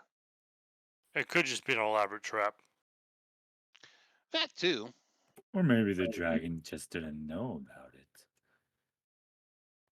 Well, I mean, it could feed on greed. You know, hey, I'm greedy. I want that sword and its ultimate power, and I walk up there and it'll kill anybody that gets close to it. Ye may not AKA emerge the as trap. you are. Well, the way I see it, there's really only one way to find out, and it's to try and spring the trap, because otherwise, it's not going to go away unless it's been sprung. As they say, fortune favors the bold. Well, except the person that sprung it there is dead, and it's still there. If it is a trap, I would ask that our Kinder here take a look around. Maybe she can get a feel for if it is a trap or not. I can send my echo in there and see what happens. The other thing too is that I can probably move it telekinetically, but again, if it's an artifact of sorts, it may just easily resist my attempts. Hmm. Out of character, I just like to say real quick that I keep hearing the word Kender, and I keep picturing I just keep picturing the Kender character as like a giant sentient chocolate egg. Hmm. That is. I haven't had a Kinder Egg in so long. What if the dragon put it in here because he was scared of it? Hmm. It's a trap! It's a trap.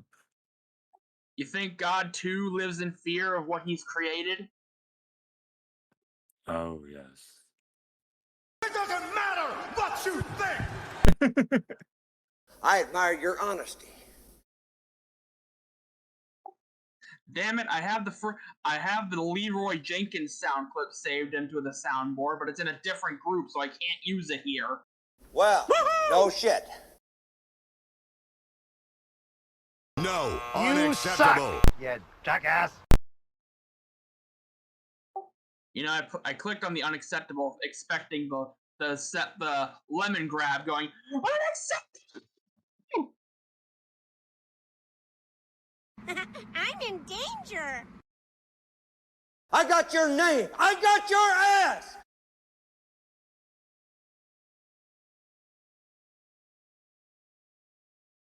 A rush. A rush, chicken. Ah! A rush. Ah! A rush. Harass. Ah! I wonder if the fairy can help. We don't know. We're trees.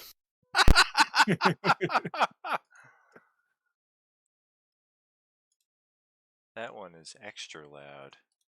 So that's one thing we get advantage of when we're playing around with the soundboard is I can adjust the sound volume. Wow. A jelly donut? I think we need to get rid of the Arise one. It's too long. Yeah. Edit sound. I can do everything to it except for delete it from there, so I'll have to do it elsewhere. Now I'm just thinking of that moment from the Pokemon English dub where it's like, where Brock pulls out a freaking rice ball and says, "Donuts are great. Jelly filled are my favorite."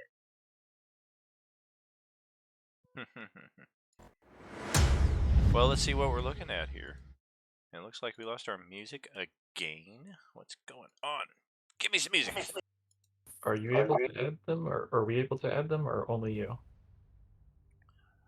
The sound bites, I know that I saw Z-Bob and Kyrios had added some. I just don't know if there's a limit on how many you can add, because when he tried to add more, he said he was unable to. Yeah, I wanted to add. Yeah, when you go to the screen where you can add in the sound bites, it does say at the top that there's like a certain number of sound bites that you're of available slots for you to put in sound bites. Because I know the total slots available are based on the level of the server, which is based on how many boosts it gets, but I don't know if you have to be like a Nitro subscriber to be able to add more slots, maybe? I'm not sure. But yeah, No, looks like unacceptable. Well, sorry, I did my best. Looks like we are looking at the edge of this aura to answer an earlier question as far as investigating the bones. Definitely, we just kind of have to be right up on them to do so. I'm going to use my telekinetic ability. It's a feat, and I also have Mage Hand. Let me pop this in the chat. And so I can move it out to 60 feet. I'm going to grab one of the bones and I'm going to pull it towards us.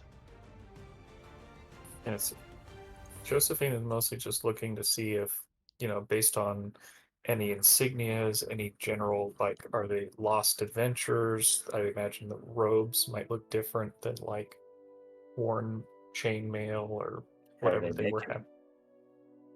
Or that. or how long they've been there.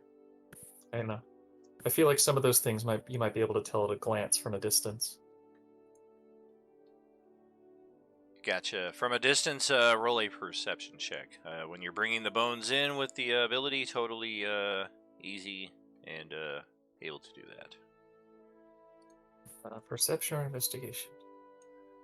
Investigation for up close, perception from for glancing at something from a bit of a distance. 11. So 11. better than half. Well, I mean, just based on the sound they make and the disturbance of moisture and fungi growing on them from the pool nearby, they definitely seem like they've been here for a significant amount of time, probably decades. And yeah, Don, you got your hands on one of these old moldy bones. Woohoo! All right, so that gives us more of an opportunity to check them out to see, but that's all we need to know is that they've been here for a long time. Sure. Can we tell what killed them? Like if they were burned, if they had electricity through them, if there was, that would be investigation or medicine, or even survival would work, I guess. Ironically. Question: Is this purple aura surrounding the sword visible to the actual characters? It is. It is a glowing purple aura of light. Okay. Here's what I'm thinking. I'm thinking Newman is not going to straight up step into the aura. He'll stick his foot out into the aura, like he's dipping his foot into a pool to check the temperature. He's just gonna stick his toe in and see what happens. So he's doing the hokey pokey with the magic aura. You are dead. Not a big surprise. I mean, that's what it's all about, right? Adventure. Were you about to call me an asshole?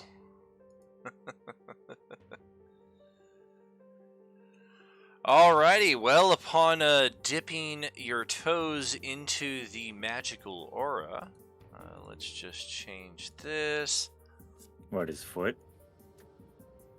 Yep. How about... What? Maybe was not entirely obvious, considering the light sources you already have brought into the group, but the light this thing is shedding has just expanded to all corners of this chamber, all the way out here to the wall. So even the warhorse is kind of bathed a little bit in its light, even kind of chilling out behind that stalagmite there. Hey, very cool. Adventure awaits. Yes, oh, what's happening? What happened on the thunder?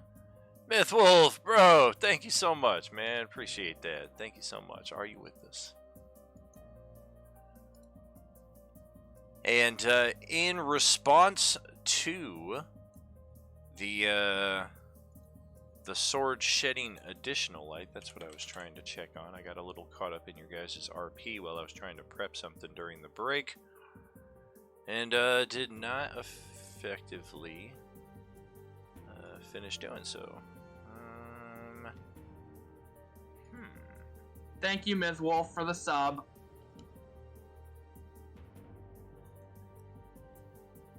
Not that. Man.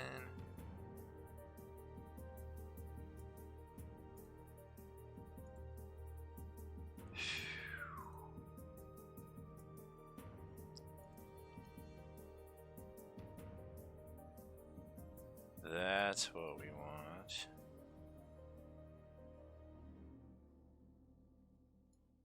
Oh, yeah.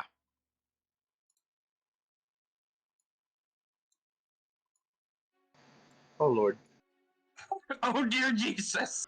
All right, hopefully we are not breaking anybody's system here, because this is about as close as I can illustrate what we are seeing.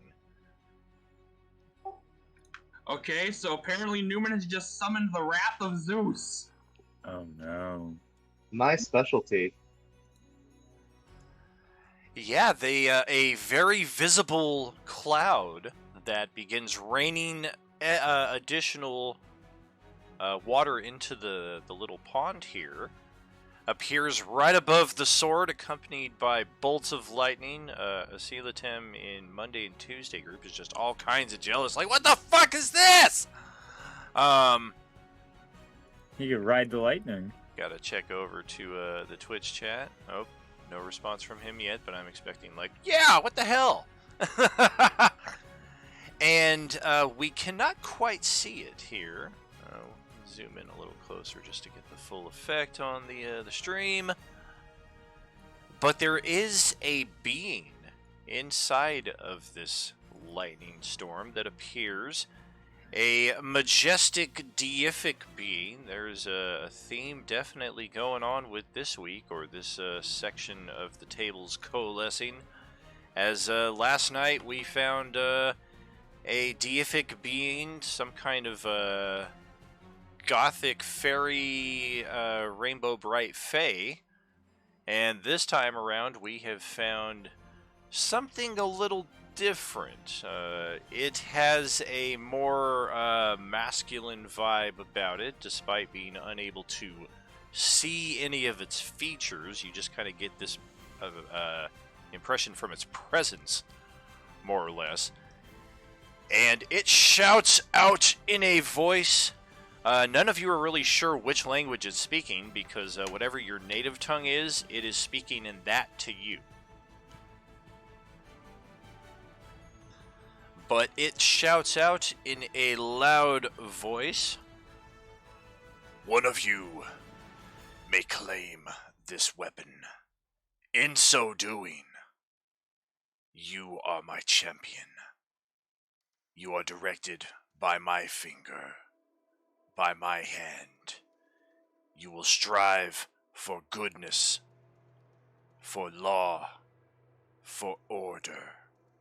You will be my instrument to direct as I will. You will martyr yourself if necessary.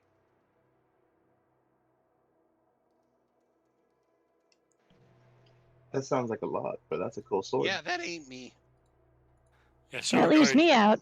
Sorry, I mean, can I step forward? You can do whatever you like. Newman's like, yeah, I'm a bit iffy on who exactly I take orders from, to be honest. So if anyone else wants that sword, go ahead. Alright, so I'm first gonna do the mage armor at will, just in case, just to be safe. How do I do that? This? There you go. Or he's just gonna lean on his halberd like, yeah, I'm not interested.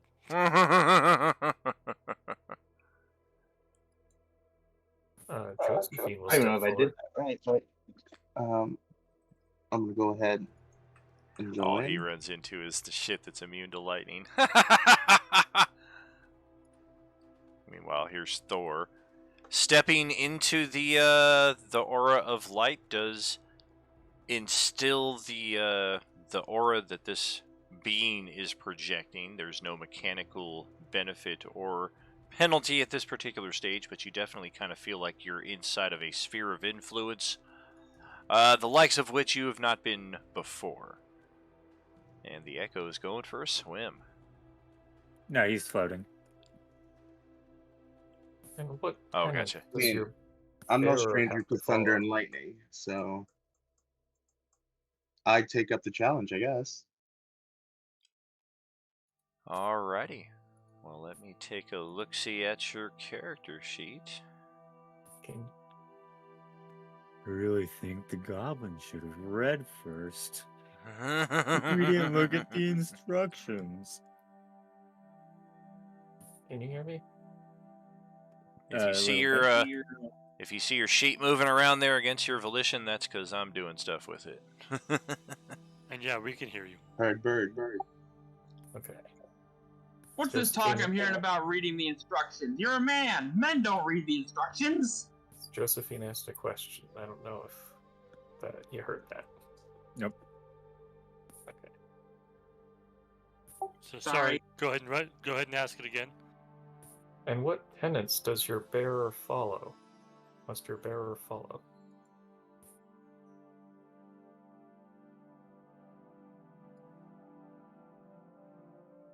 Out of game, what specifically are you asking? As it's basically reading into your thoughts, and out of game, I'm not entirely discerning your meaning. It identified itself as good. Good is kind of a subjective term. What does the blade think is good? Because I'm cool with law. I'm cool with fallen directions, but you know, Josephine takes oaths very seriously as a oath of devotion paladin. So, Well, Josephine isn't the one taking the sword, is she? maybe. I mean, she stepped forward like along the same times, but I don't know. Ah. I mean, if Josephine wants it, she can go ahead. I don't know. She doesn't know yet. To be fair, if the sword doesn't line up with Josephine's beliefs, then she may end up having some problems with whoever does take the sword. I mean, there are a pile of bones there, so I guess. It could go either way, and as it stands, like Josephine's already got gear, so like that's I'm not in character. It sounds like what she would do. Out of character, I don't think she's going to end up with it, but that's fine. But in character, it's like what she would do.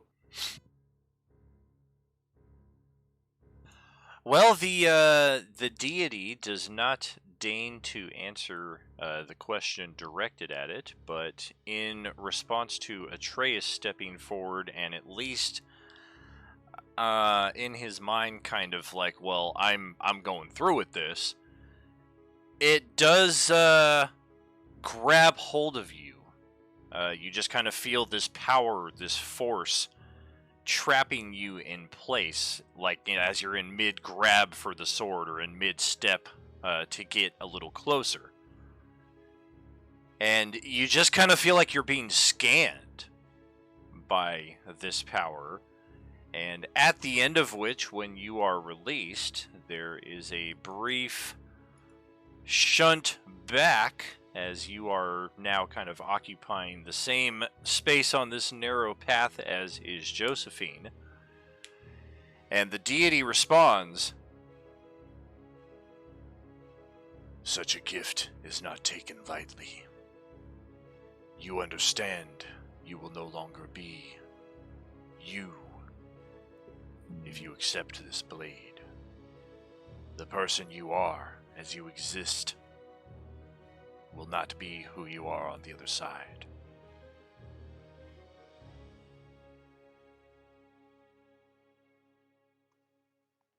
I contemplate that for like a quick second. All right, and what's everyone else doing? Are you gonna go read Goblin? No, I don't think I really have to read anything anymore. We've got this jumbotron over here of deific power that we don't probably need to read the backstop anymore. Why? What do you think it says? Don't piss off the giant guy in the ball of lightning? Sounds about right. I'm sorry, we're in a medieval fantasy setting. What exactly is this jumbotron you speak of? All right, so I look at the others. I'm like, if nobody wants to step up, then I'm gonna turn back to it and be like, I accept.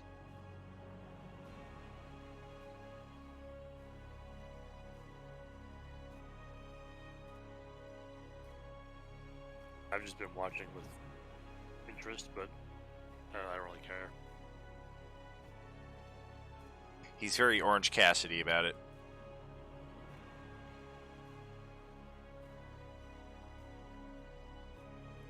Can I ask the fairy if they know anything about this? I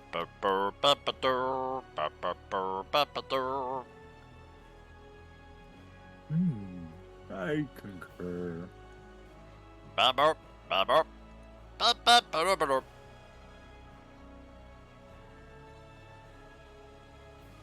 All right, somebody please appease the ball of light guy and let's go. Fairy. Let's get it. Can I move forward again? Alrighty. Well, we're about to have some changes take place here on your character sheet. Bam! First session, I'm dead. Right? I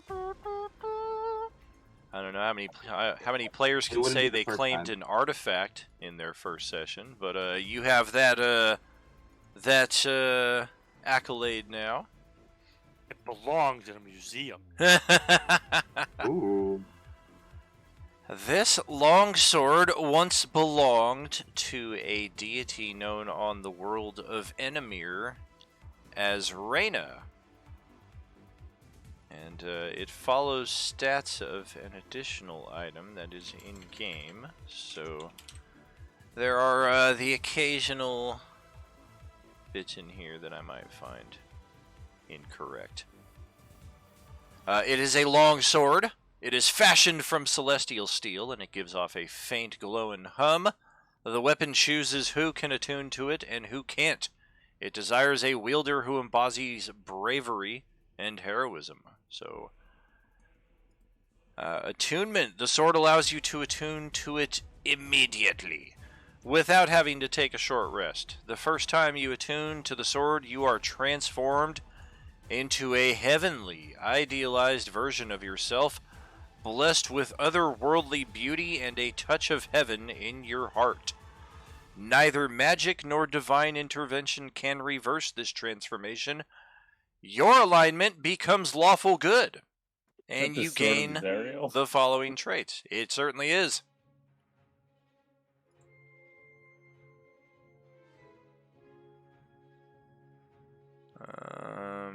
Nope. Yep. I believe I was already good, so that's kind of cool.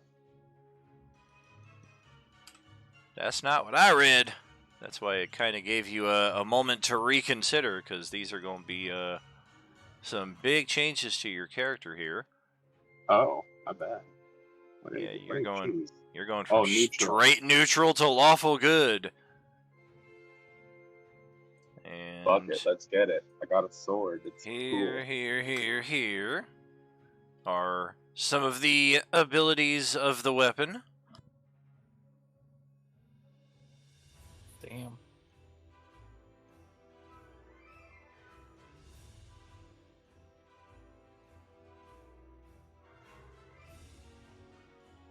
And I'm going to Holy have crap. you roll a die 8.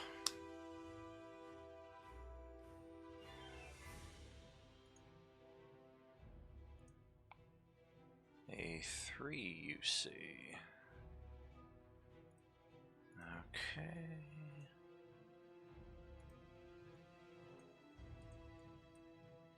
Oops. Alright, instead of your haggling personality trait that you have currently, your new personality trait is the following.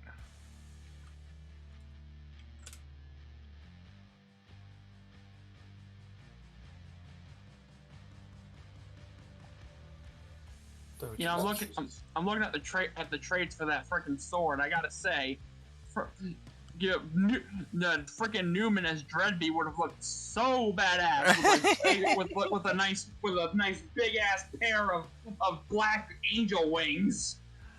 Oh yeah, this thing's got some pretty badass abilities, but it does kind of consume your character. Like, there's a huge trade-off.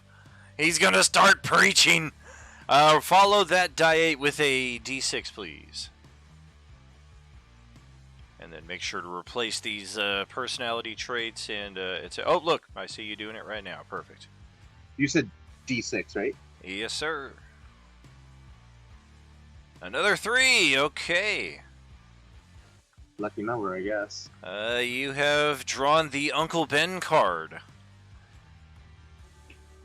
Responsibility with great power. That's going to replace your existing ideal of working hard.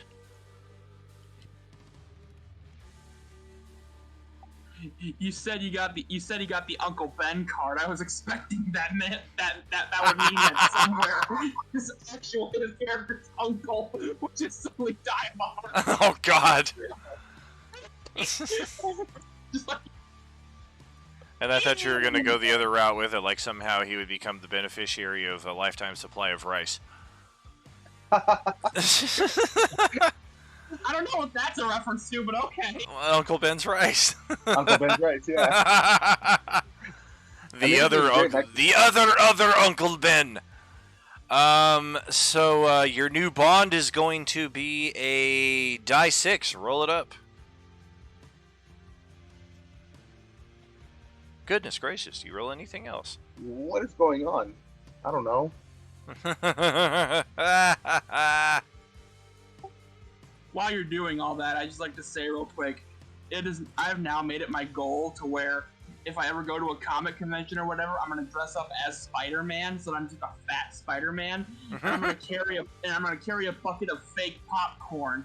And if any Uncle Bens come up to me and pretend to die, they make me give like a sad reaction. I'm gonna just instead say, "Damn, that sucks," and start pretending to eat the fake popcorn.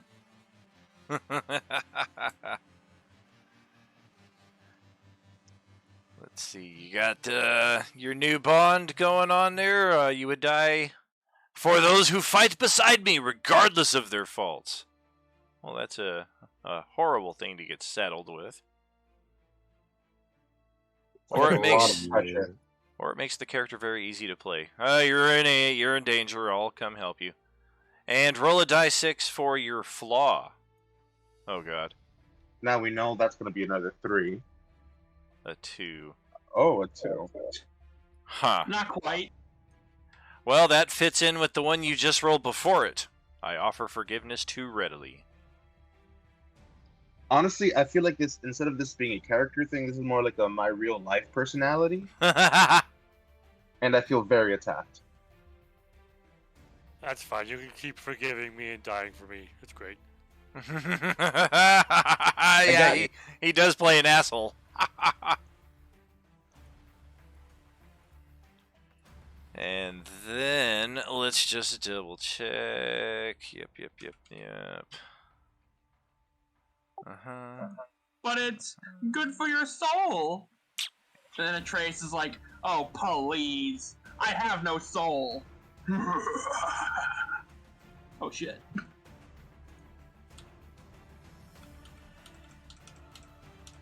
Although being a warlock, a 20 in charisma is great. Oh, very true.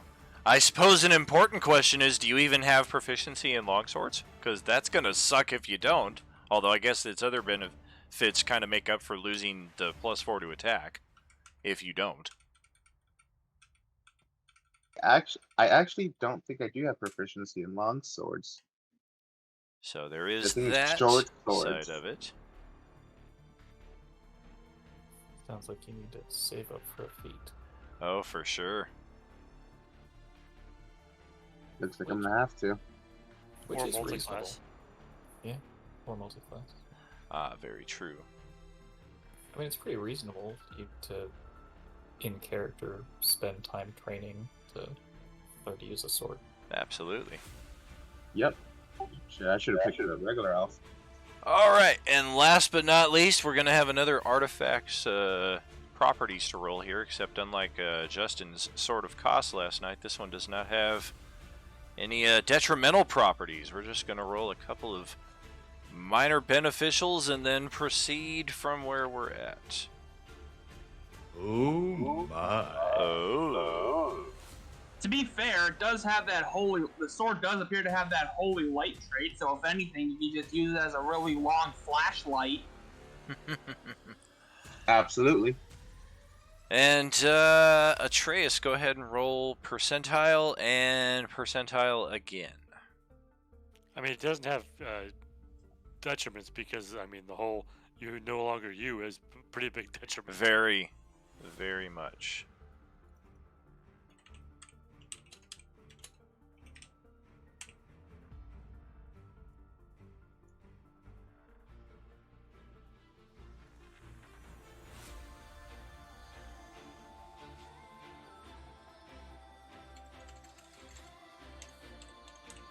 Come on, baby, work with me. It is kind of nice to bring this in now after all those years, because I wanted to use it back then, and we didn't have the opportunity to. And it is a little bittersweet here, because I did think the obvious choice with the party composition that we had at the time, I felt very heavily that Ben was going to go for this sword. And in the Baldur's Gate Descent into Avernus game that we played, Ben is the one who ended up with the sword. But the sword literally came into play in the last session, so he had like no time whatsoever to play around with it. So it's literally the last thing to it beat the is. campaign, yeah. It is, yeah. I mean, fortunately, the way the campaign ended was like perfect. They did everything perfect. They redeemed her. They rolled a natural 20. They boosted it with guidance and a hero point to where Zarya was like, yes, I have seen the error of my ways, and I will gladly help you.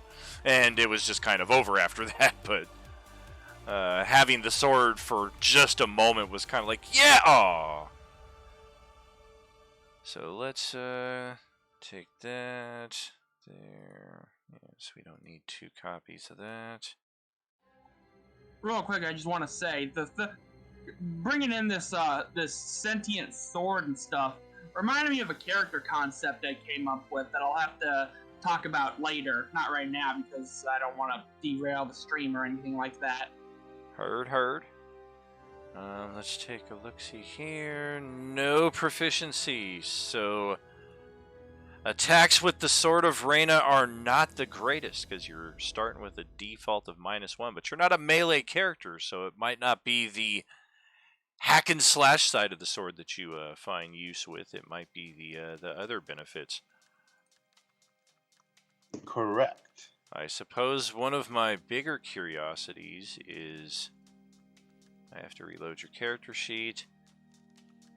How is your dexterity?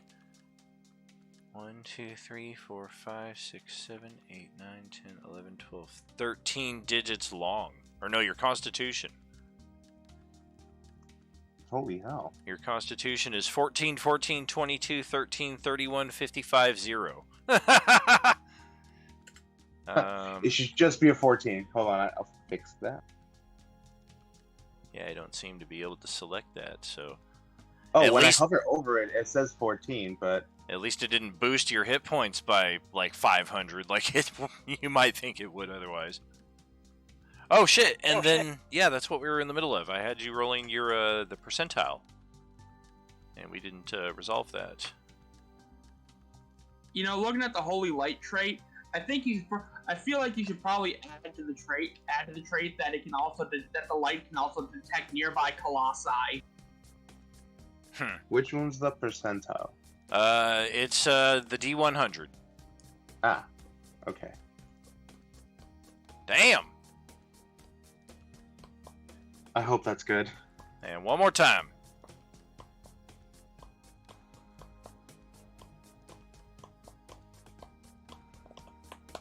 Okay, so the minor beneficial properties of the weapon while you are attuned to the artifact, +1 bonus to your armor class. And the other is while attuned, you cannot... Or no, the other is while you're attuned, you are immune to disease. Giggity. Alright. One of the negatives, though, is it turns you into a eunuch. Oh, gosh. Oh, so I don't need to wrap it up.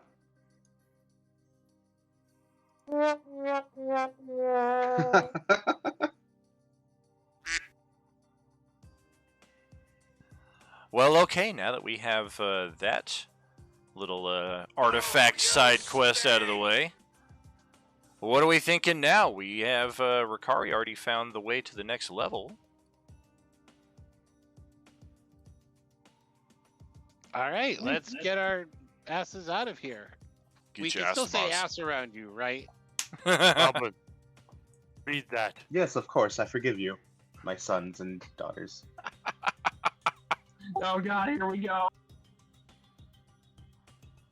Ricari kind of curls his lip in disgust at that statement and looks over at the goblins. I still want you to read that just in case. What? Really?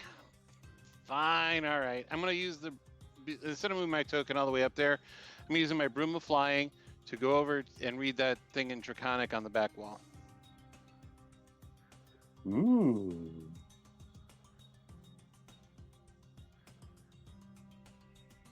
If it's even still there, maybe because of the whole God thing, it just wiped the whole thing out. But No, it is still there. What you come across over here, let's just zip it all the way back over there real quick. I mean, this is pure epic of the highest level.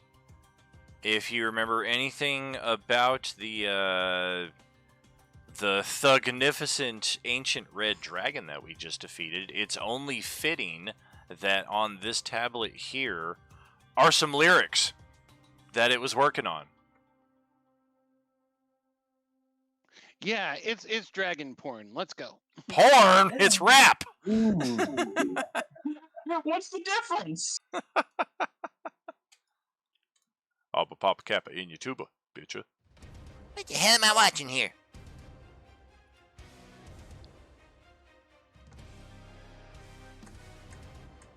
Onward, friends.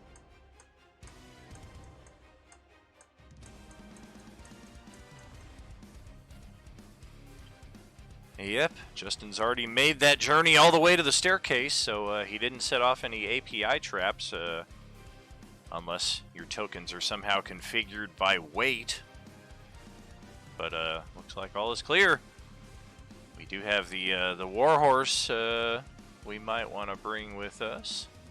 Yeah, it is. I just can't control multiple tokens at once. Yeah, it's in the back of the pack. Right. It's a little difficult. At the front, just in case something happens. But I don't know if any of Crumb is insisted on going first here.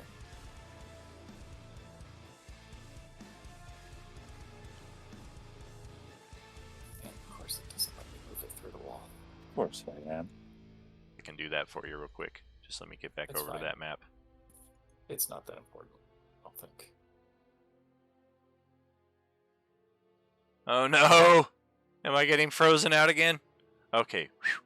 Alright. I've got the horse. Gail's right trying there. to find her way back into the hallway. down Yep, there. Gale is, I'm gonna move your token around here, Gale. How did that horse fit down here? Squeezing. And I then, mean, so- Gale, keep on heading southwest. And it just goes one way from there. It's a straight tunnel all the way around the exterior of the map. So for the same I was reason- down this way and I didn't see anybody else. Oh, they might have all gone around this corner before you got down there. They were all moving pretty quick, because, yeah, once you round that corner, then it goes all the way east and then all the way back north to where everybody else is at. For the same reason that none of us is 6 feet wide, the horse is able to fit through. Yeah, no, I'm just kidding. Yeah, there might be a couple parts where it's kind of like, let's shove it through here because it is carrying a lot of shit, or we have to, like, take one of the chests off. But it's certainly feasible. It's just clunky. Yeah. Usually it would squeeze, so moving at half speed. Those parts, but as long as we're not in a rush. Oh, yeah. Oh, yeah! Holy crap. I can't believe it. We've made it to Stage 6. We started this campaign back in March, I think. And we have spent most of it here on Stage 1, 2, 3, 4. Stage 5 was where we're at now. We technically had a Stage 5.5 with the Demiplane. And let me just make sure Gale has caught up to everybody. Perfect. And you're about to be transported to a completely black map. Do not drag your tokens out because your area of travelability is a bit limited here. So, of course, readjust your marching order as you see fit. I'm just dragging you out here in alphabetical order. Crumb, did you want to be the one in front? Shit. Yeah, I mean, that's generally what I do. I mean, Josephine is literally built to tank. But she's happy to be, like, second and, like, be ready to cover you with her shield if something happens. Just assume that if you want to be in the front, that she's, like, right behind you. Oh, it depends. If there's magic, I'm scared. Well, she has an aura if you stand near her, and she she also also grants disadvantage to anyone attacking you if you stand next to her. Oh, neat. Okay, well, I'm pasting you in the exact same positions, more or less, that you left the last map, so your marching order is in fact backwards. Gale's kind of on point here. But yeah, go ahead and adjust as necessary once I figure out why it's still pitch black for everybody. Yeah. Oh, my bad. Let me just go ahead and turn on my sword flashlight. Yes, Oh, yeah. There we please. go. There we Look at go. that. Ta-da! Update that. Yes to that. Dynamic lighting barriers restrict movement. I mean, if Agreed. we just have everyone assign a marching order, and then we can just have Crumb be the one in the front.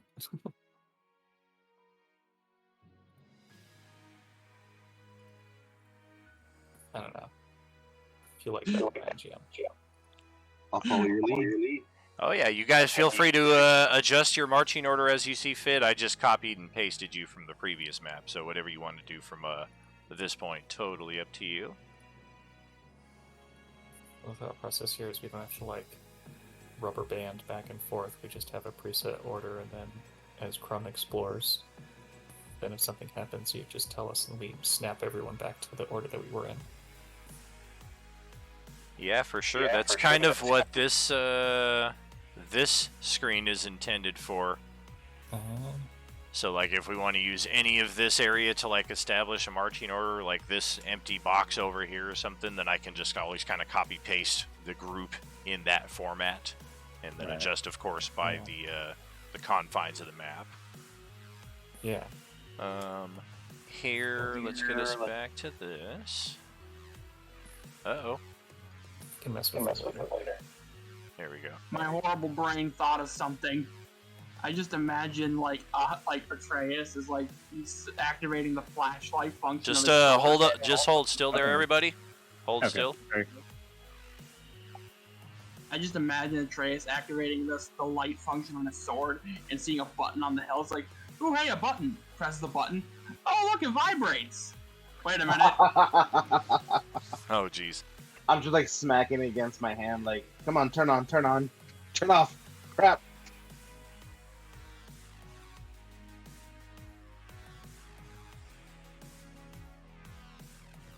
I'll just see myself out after the session.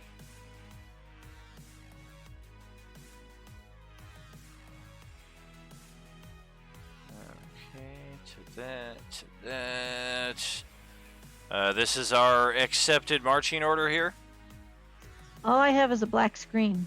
My screen's so bad. Go scroll to the right.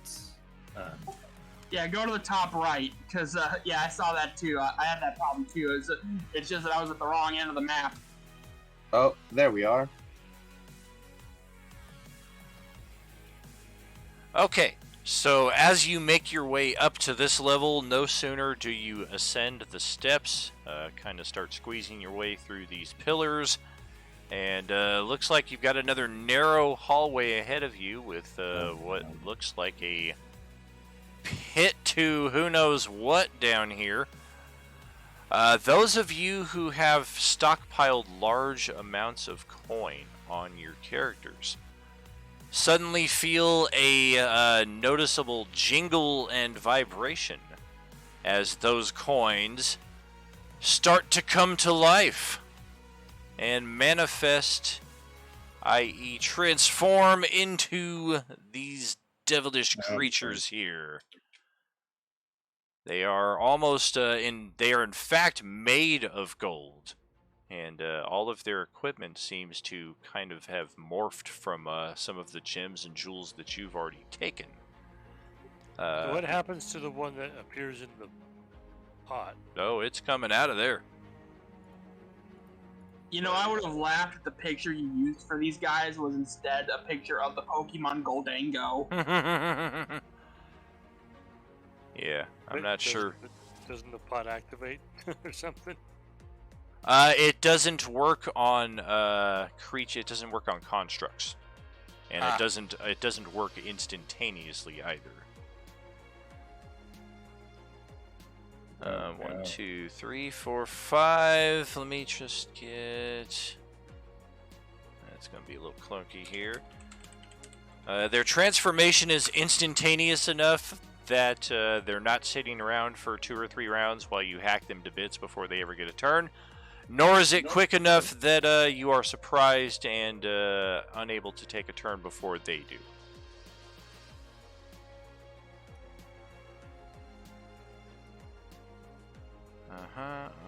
Echo does not need one. We got that. Yep. Does the Warhorse get its own initiative, or does it go like a familiar at the end of your turn? Technically, it has its own initiative, but I'm fine with it. You know, if you just want to, for the sake of your own sanity, have it all happen at once. Gotcha. Especially if there's like mounted combat involved, like it's a pain in the butt to do splitting that up.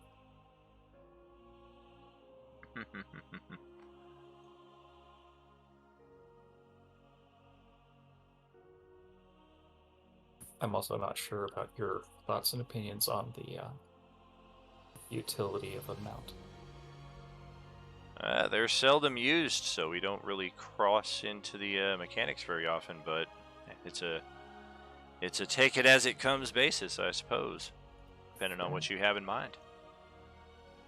Well, I know some people do the, you don't attack my familiar, I don't use my familiar in combat thing, just to... Oh, I got you. Gotcha. Yeah, most everybody in the games kind of use their familiars as, like, help actions. Yeah. Which, and then once in a while, like I know yesterday, Don kind of sent his imp off into an unexpected area, and it just vanished. And then he got it back later on in the adventure, and then I think in another one, it might have been Westy's Raven, I think, was scouting for the party and just got blasted, and then he had to get it back later. We can discuss that later. For sure, for sure. Let me just get a bit of this. Tall, bronze-complexioned, devilish being, abnormally long-limbed, and clad in armor of stained and battered coins.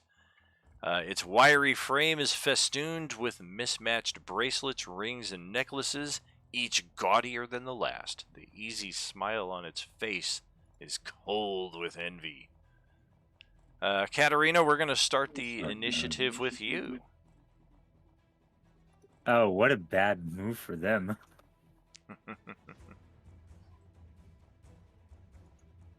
Katarina gets nat 20s left and right.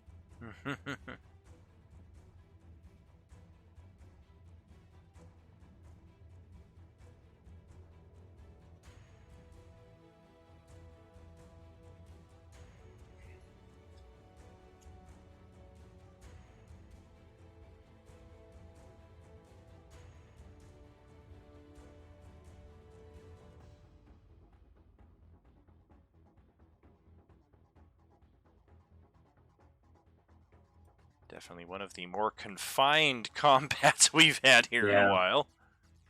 It'll be tricky. Hold on. Take your time, take your time. We're just all flustercuffed in here.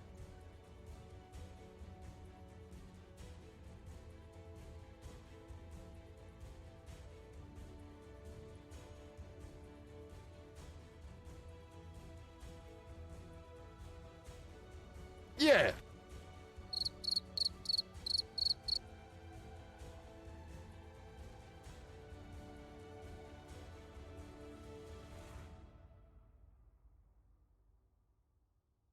What? I'm in danger.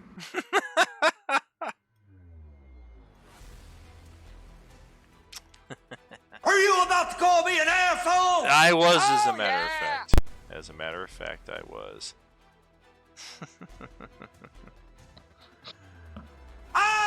Ah, that's not a war face. Let me see your war face. I would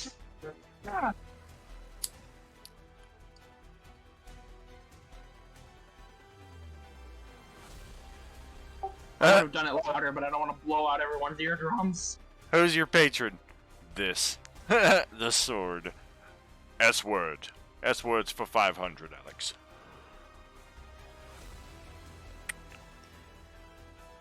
Okay, I finally figured out which square I was moving to. Well, Don's trying to get me to go down, and I'm like, no, I wanted the other one up higher. I just had the Neutron dance song playing in my head as I was watching you shuffle up and down.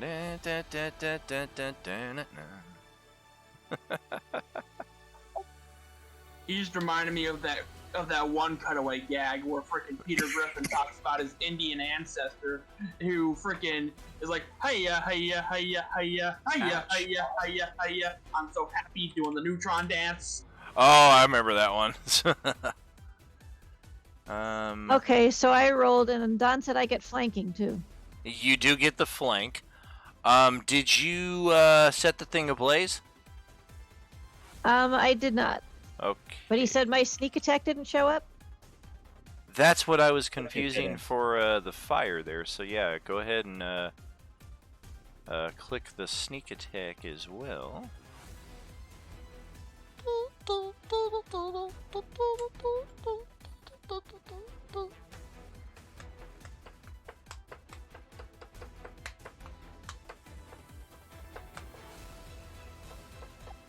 I'd like to say that while all this is going on, before Newman's turn comes up, if anyone who happens to see Newman at the moment just sees that his entire body just erupts in cerulean fire. What the fuck? Yeah, what is that? Is that a mechanical effect? No, he told me the wrong thing. It's just an STD. Oh shit. Okay, so we got that. Let's check our defenses. And what you level of are you, course, Cat? Flame Tongue Rapier. Should be good.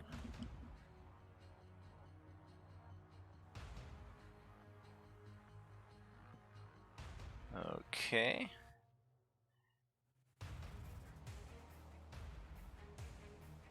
What I'm doing, DM, isn't a mechanical thing. It's I mentioned this to you before in the private messages.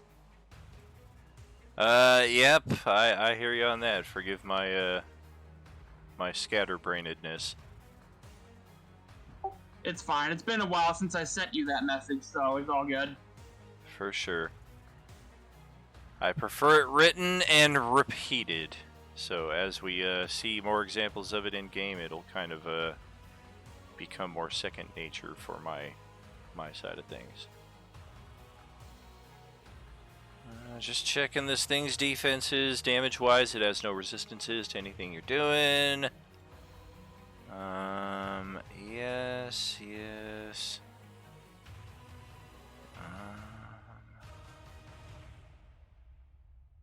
No.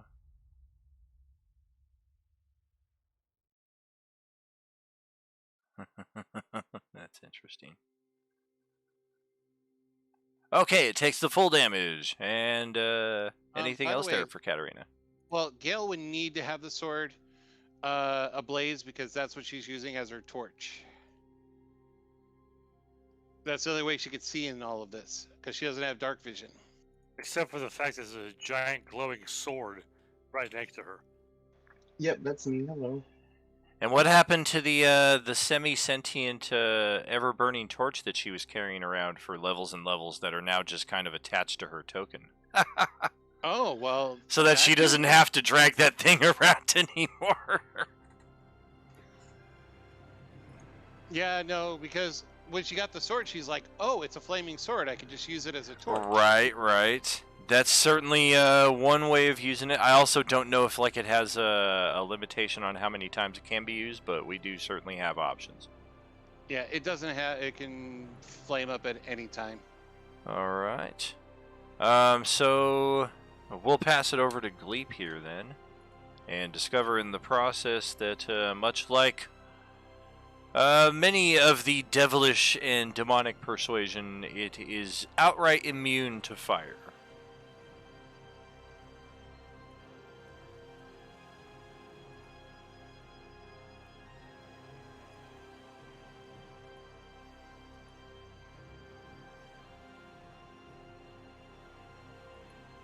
So what you got, Don?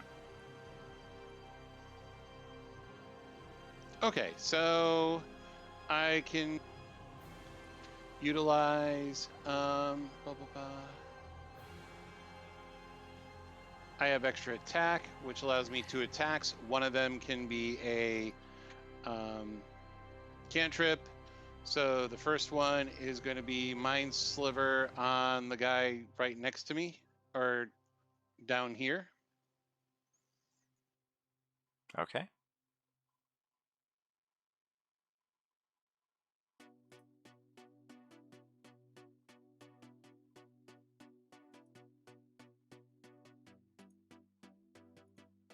So DC 16 intelligence save.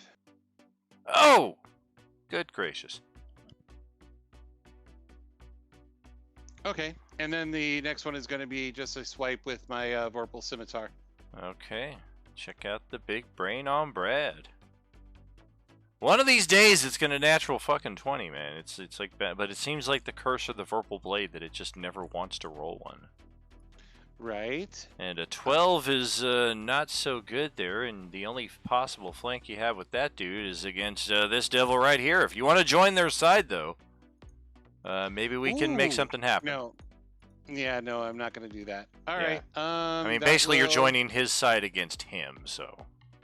All right. As a bonus action, I'm going to use my telekinetic and try to push him back that way towards the wall.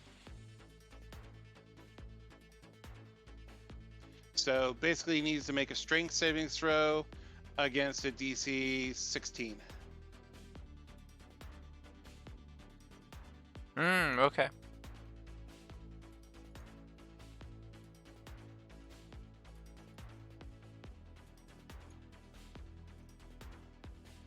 Well, even with this, that ain't gonna do much about it. So, bit of a clusterfuck here as they are both occupado the same space. And that will end my turn. Okie dokie. And what's a horse, of course, gonna do? I mean, if it is gonna do something, it's gonna, I guess, bop the one that's just on it. I guess it just gets 1 attack. Yeah. Gotcha. And of course, if you wanted to keep it out of the field of combat, I wasn't sure if that's what you were implying. That's certainly an option. Like Yeah. whatever players want to do, that's totally cool with me. It's fine either way. I mean, Just because let's it's in the do this initiative product doesn't on mean it this. has to attack. Yeah. I'm kind of curious how a grapple check would work. It has no arms. It's just gonna Can it pin the pin thing like- down. Can it just pin one against the wall? I don't see why not. Just like, Have you never seen a horse or a mule bite somebody and just hold on? right? I let me see. think I think it's just a effectively, strength check. Yeah. yeah, unless it has See, training in that's- athletics. You'd think it would. It does not. But a 19's pretty good. Anyway, I can talk you out of this. Do you not want to get pinned? by Do you it? not? Well, you know, there was a time in history when this actually never happened before in history. So, It's fine either way. I guess I'm just gonna try to. Oh dear God! Ah! All right. Well, it is effectively grappled, which means it cannot move. It still has Yeah. its attacks, but it has no movement speed. Yeah. Yeah, unfortunately I don't have the 2 attacks, so the next thing would be trying to like maybe next turn it can hold it, knock it to the ground. I think that's it. Though. Did he get a nat 20 on the first swing? I know the one time that Ben's Vorpal Sword actually triggered for him, it was against a fucking ancient dragon, so it was too large to be decapitated, or it qualifies because it has legendary actions. I mean, that's the horse's turn. They're done. Gotcha. We will send it over to Atreus here and see what you got going on. All right. I guess I'm gonna attack this one that Katarina attacked first. Okay. If we're doing a melee, we have a flank advantage with her. Sick beat.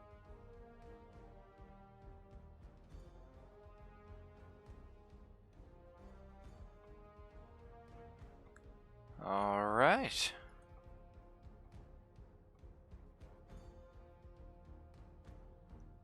That means I just hit it twice, right?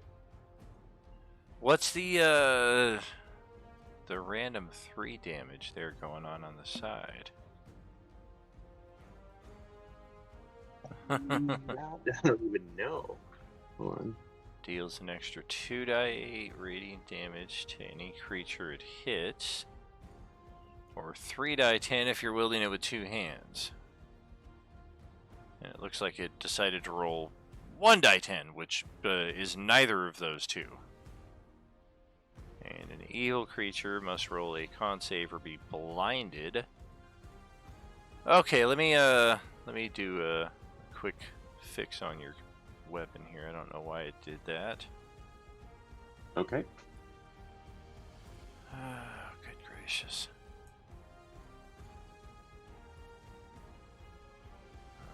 Damage 2 is that.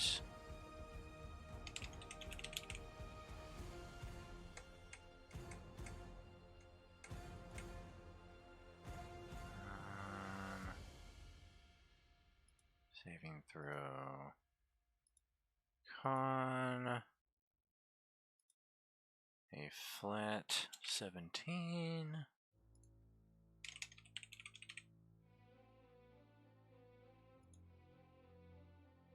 Okay, go ahead, click that attack again, and let's see if everything is lined up correctly.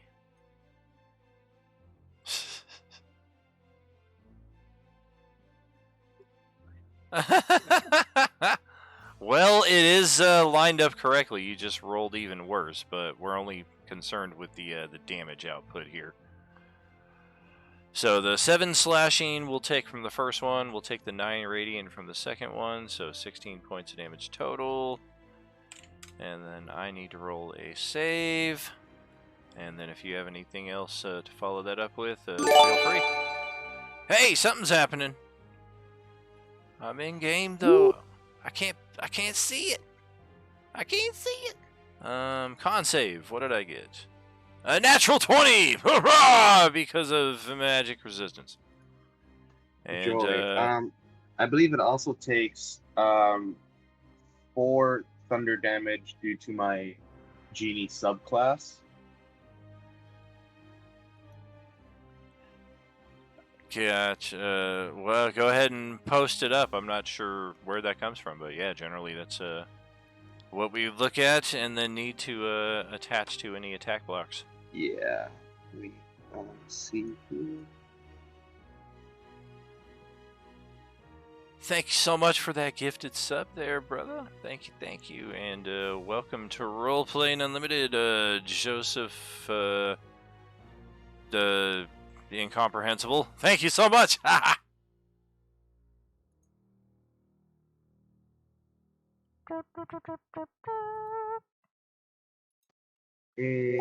I can't find it for now, but as a bonus action, I'm going to give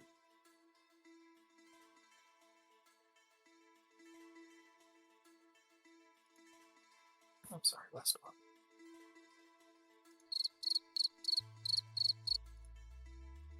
we'll forgo the $4 damage because I can't find that. Show. All good.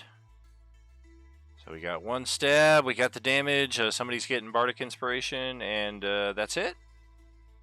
Yes. Yeah. Who got the inspo?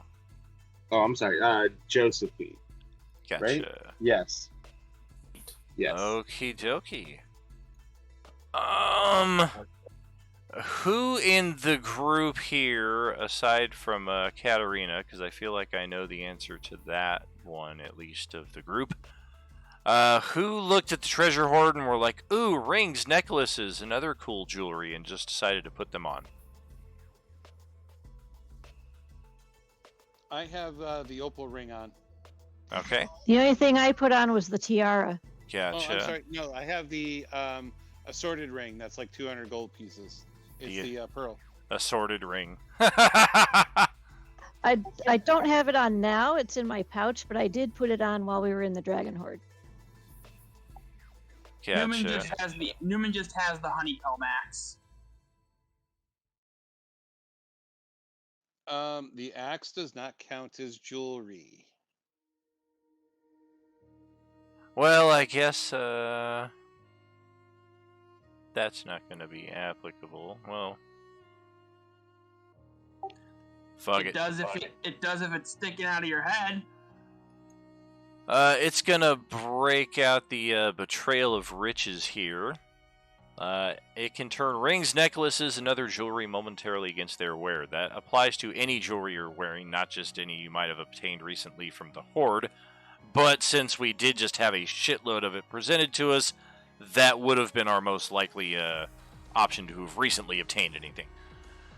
We can see the abilities there. Dawn is definitely one of the 2 people I am affecting, as you have declared you're wearing a ring. Does anybody else have anything on them that might fit this this bill? Does it affect magic rings? My genie vessel is a ring. I don't think it would affect magic rings. Okay, because I do have the Ring of Elemental Command and the Ring of Protection. Gotcha. No, I think just normal precious minerals, but not magical items. Surikari does have his signet ring on. So we got a ring, and then what did I heard? What was it? Atreus said he had something. Yeah, my genie vessel. It's a ring. Gotcha. So 3 people wearing rings. That's those are our options here.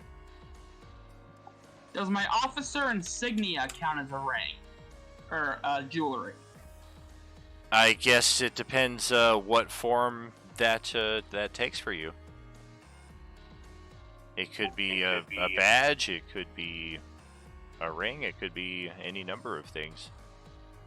Yeah, I figured it's like a badge that he's wearing on like a shirt or whatever. Gotcha.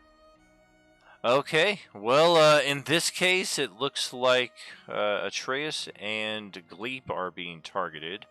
So, DC 15 Wisdom saves.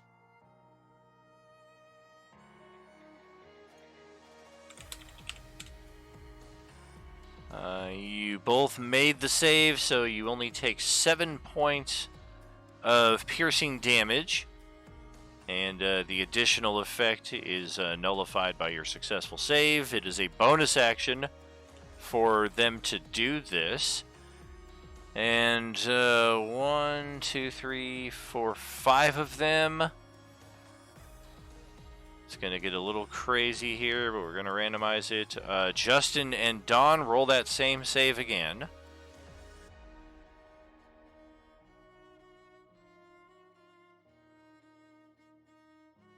Ah, very true. 100 gold pieces according to the text. So if it does not qualify in that respect, then you're not on the list.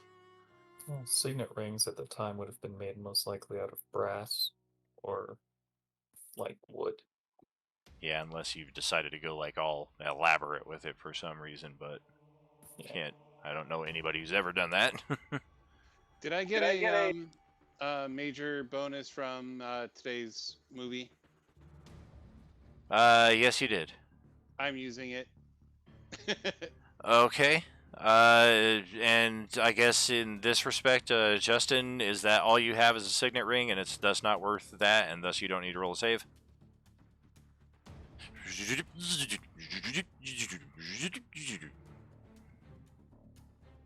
J-Man!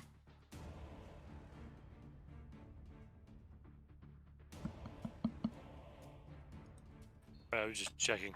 So the signet ring in the book is a 5 gold piece ring. Ah. And since it just came with my noble background, Sure. that's probably all it is. I didn't really assign any other value to it, but it probably would be more expensive than that normally, but I didn't actually put any money into it. So. Gotcha.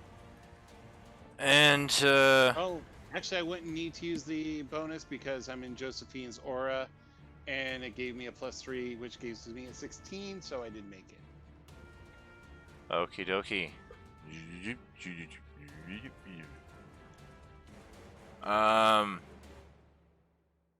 What's up with the genie's wrath going on here in the Twitch side of things? I might be not connecting some dots as we are getting some overlays and some time travel. That was part of the genie subclass, but it might just not be for the subclass that I chose, just because I can't see it. But I think somebody was referencing that, is what I said, and they take extra damage based on my genie. Gotcha. So, same question applies to you, though. The item that you're wearing, is it worth 100 gold pieces? I'm just gonna go with yeah, because the genie likes to collect gold, loot, rare items. Okay. And he gifted that to me.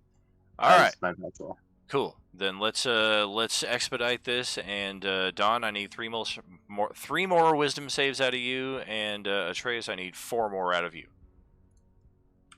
because they are all expending their bonus actions to do this. Bet. And you're the only 2 in the group who we can target. I'm gonna say, by the way, that my badge just kind of looks like it's made of gold, but it's actually just spray painted gold. 1, 2, 3. 1, 2, 3. 4. Okay. So the next sets of damage. 4 extra sets total. We already applied the first one. You already took your half. So second set of damage is, well, we can just see them in order. 16, 11, 5, and 20. Apply those to your saves in the order that you rolled them against a DC of 15. If you fail any of the saves, then we go into the secondary effects. I failed one of my saves. I failed 2, because I'm not going to try to save against that. So. Gotcha. So in addition to full damage on a failed save, you also drop any item that you're holding in that hand. No, my the ring's on my sword. left hand, and I wield the sword with my right. So.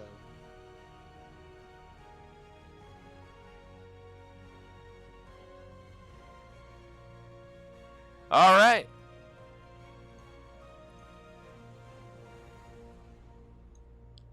And following that,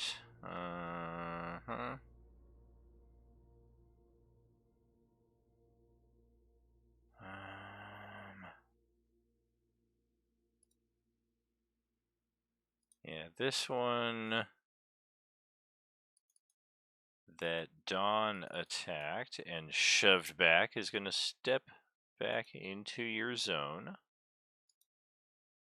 Looks like we lost our soundtrack again there as well. And it's back. It is going to attempt to grapple.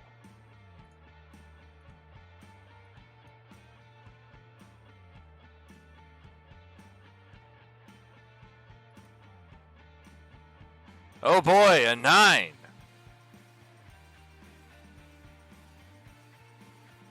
And no such thing happening there. So with its second action, it is just going to take a smack at you with a flail that it draws. And that's not gonna hit anything.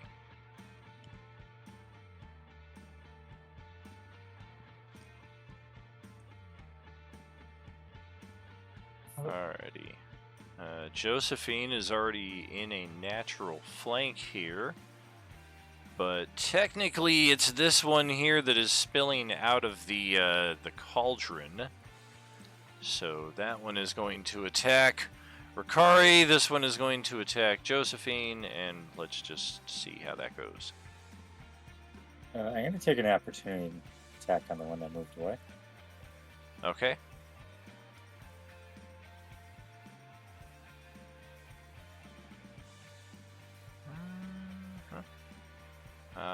I'll get that later. It's a hit, and it's still alive. The one attacking Ricari will be at disadvantage, as Josephine covers it with her shield. Does that take your shield bonus away from you, or is that in addition to? Nope. Just, she also covers the other person. That's what I get for not getting a +1 to AC. Wow. So I gain the ability to do that once per. It uses my reaction for the turn. Well, Oh, I gotcha. It's a reaction. Well, in that case... There it is. Cool.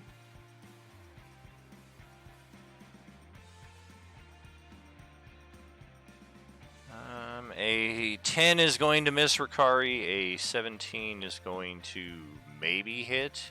Base AC is a 16 on Ricari. And then the 2 attacks that follow on Josephine are just not good enough for anything.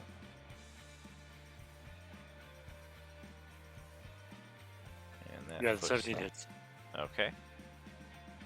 That puts us to this one here that is currently caught in the middle. The question, is that normal damage or magical damage? Ta-da! It is magical. I feel like my epic boon of resistance has been fairly useless lately. Well, that's a suck.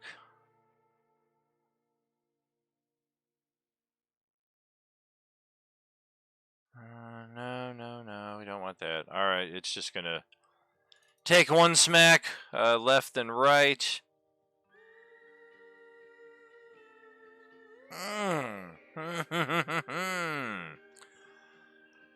Yeah, we are picking right up from yesterday with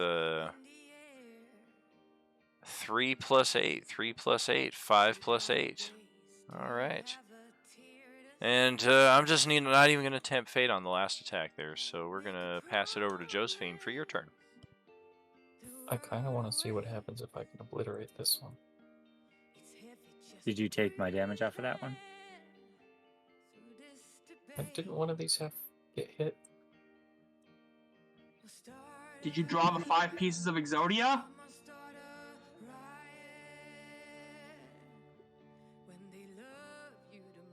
I know I got hit with the opportunity attack, but I thought, I can't recall if Dawn hit me or not.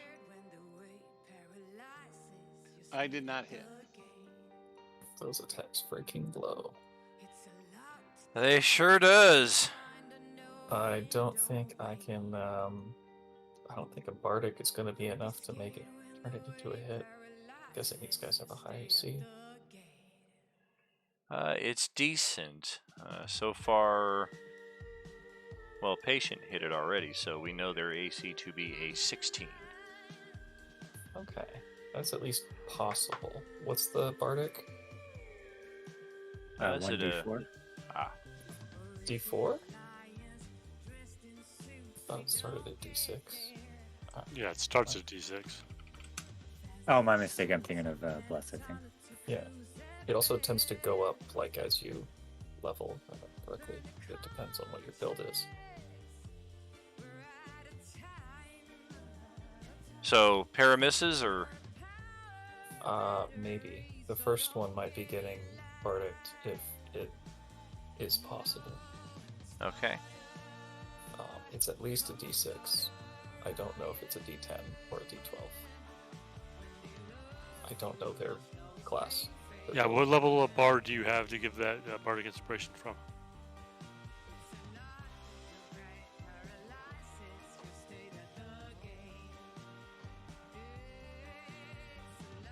What level bard are you? Oh, level 1. Sorry. Yeah, so it's D6. Okay, thank you. Okay. And I guess I'll use a bonus action to grant make the shield animated for a minute. Alrighty. And we'll pass it over to Newman after that. Alright, so when it gets to Newman's turn, the flames that were surrounding him just dissipate, and out of the fire you see him standing there, a familiar black armored visage, and two spectral entities next to him. And you just hear the green one go, "Ah, finally! Now! Kill all these golden fools, and then kill all these other people for trying to get rid of us." And then you just hear the black armor figure say, "No. I will kill the golden ghouls, but not them. You are no longer in control. I am in control now. You sit back and watch, bitch."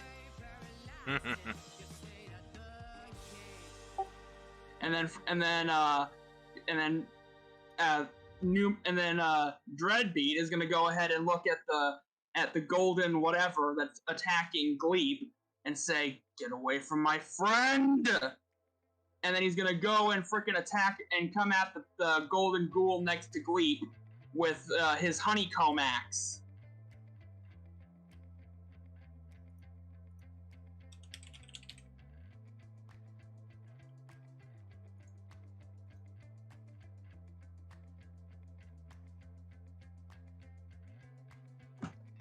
I'd also like to mention that Dreadbeat also has the dueling fighting style, which means that since he's wielding a melee weapon in one hand and no other weapons, he gains a +2 bonus to damage rolls with that weapon. Gotcha. Is he attacking the one between the two to the north or the one to the southeast? I think the one right to the right. That one. The one directly to the right of Gleep. Gotcha. Alright, well, I know you've got some minor HPTV bonuses there, so if you burn one of those and roll at least a 2, you will successfully hit. He has dueling, so he would have got a 16 there. The dueling applies +2 to attack and damage, or +2 to just damage? Just damage. Oh, my bad. I'm a little lost myself right now, so I have to clarify. I'm getting a little. He has +2 to damage for using one-handed weapon. I'm lost tonight. +2 to damage. Okay, so HPTV bonus, die 6 there if you want to turn that miss into a potential hit. Yeah, I'll go ahead and use a minor. All right. Sorry, I had to cough.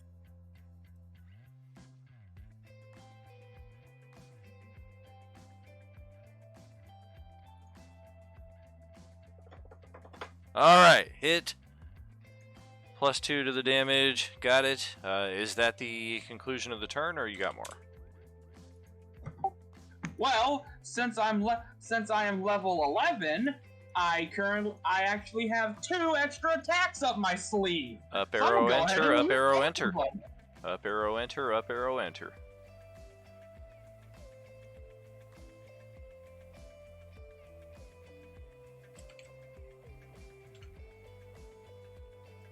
Spam those babies out and let's see what we're looking at.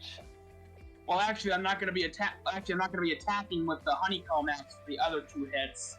While the axe is inside of the monster, I'm going to then start using my unarmed strikes to attack, to kick him and stuff. Are you a Okey-doke. monk? Go ahead and No, I'm not a roll monk. those but up. No, I'm not a monk, but Dreadbeat likes to dance fight. Get it on. Good deal. And likewise, okay. You are not considered a magical weapon as you are not a monk, however. So it does get resistance to both of those attacks. Unless, well, I know you are not, so the unless is irrelevant. Okay. So both attacks did land unarmed. They just were not as effective as they could have been due to its non-magical damage resistance. Otherwise, we will send it down to the south side of the formation here to Crumb's turn. Wait, now I'm confused. Is everyone level 11 now? Yep. Oh, shit. Mentioned in the chat earlier. You may have missed, which totally understandable. So much I going must have on. missed something. That's with Ben's passing, I gave everybody a bonus level yesterday, regardless oh my god, of no, I didn't know. Oh, shit. regardless of what level your character is at or anything. So, yeah, I gotta look in my month. yeah, go ahead. Sorry, guys. Yeah, no problem. Go ahead and boost up to 12 after your turn here. I mean, it's a free level regardless of where anybody happens to be at. I'm just gonna smash.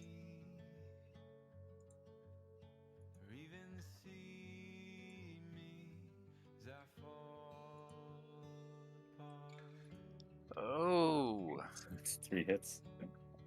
1, Well, 2, 2 hits. and well, if you're flanking with your echo, it's 3 out of 3. Oh. And this is? Let's see, 17, 34, 36, 60 points of damage. Goodness gracious. That's how you do it, folks. Holy shit. Try to do it. Ow. All right. And then as a bonus action, I will try and knock the one next to Joe prone. And that'll be athletics. Is that a, are you moving over to it, or does it is it like a reach attack ability? Well, it's from, it's Shield Master, so. There's 2 next to me. I assume you mean this one. Yep, that one. Okay. Gotcha, gotcha. Get down on the ground. If you want to. Dexterity.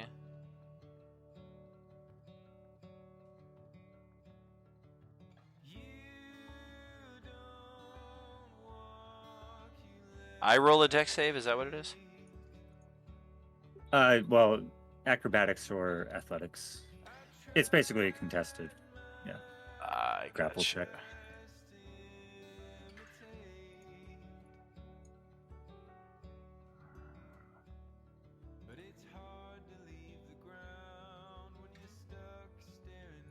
So it's prone No, it's as prone, a result?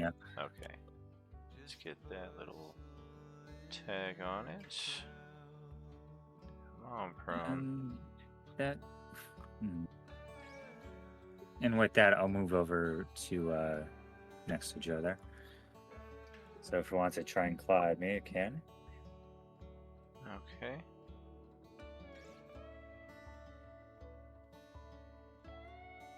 But why would he want to do that? It still can't figure out how to make itself prone. I don't like its chances on taking an attack of opportunity. Did I Right. just like not import that? There it is. I only scrolled past it 36 times. Okay, so disadvantage attack of opportunity because it's on its butt. Well, it doesn't have to. That's up to you. Well, it's gonna try. Hey, how about that? A 22 at disadvantage. It'll Clock miss. you for 11. And then we'll send it over to Rikari for the final turn of the evening here.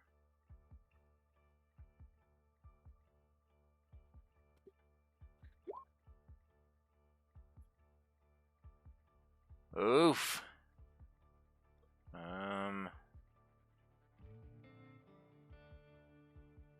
I don't know. What are you looking at? 1 o'clock, 3 o'clock, or 7 o'clock?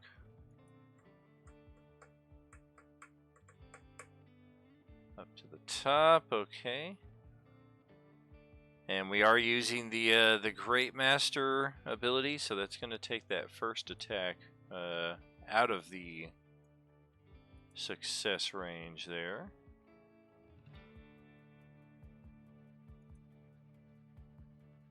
Not sure if we have anything in... What?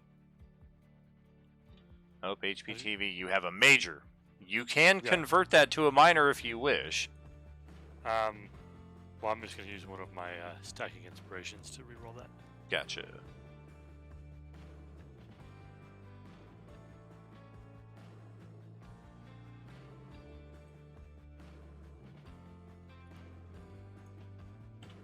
Meanwhile, I'll get the 40 points of damage that you hit it with on the one that definitely connected there. Or, I'm sorry. 40 points of damage is what you just hit me with. Prior to that would have been 40...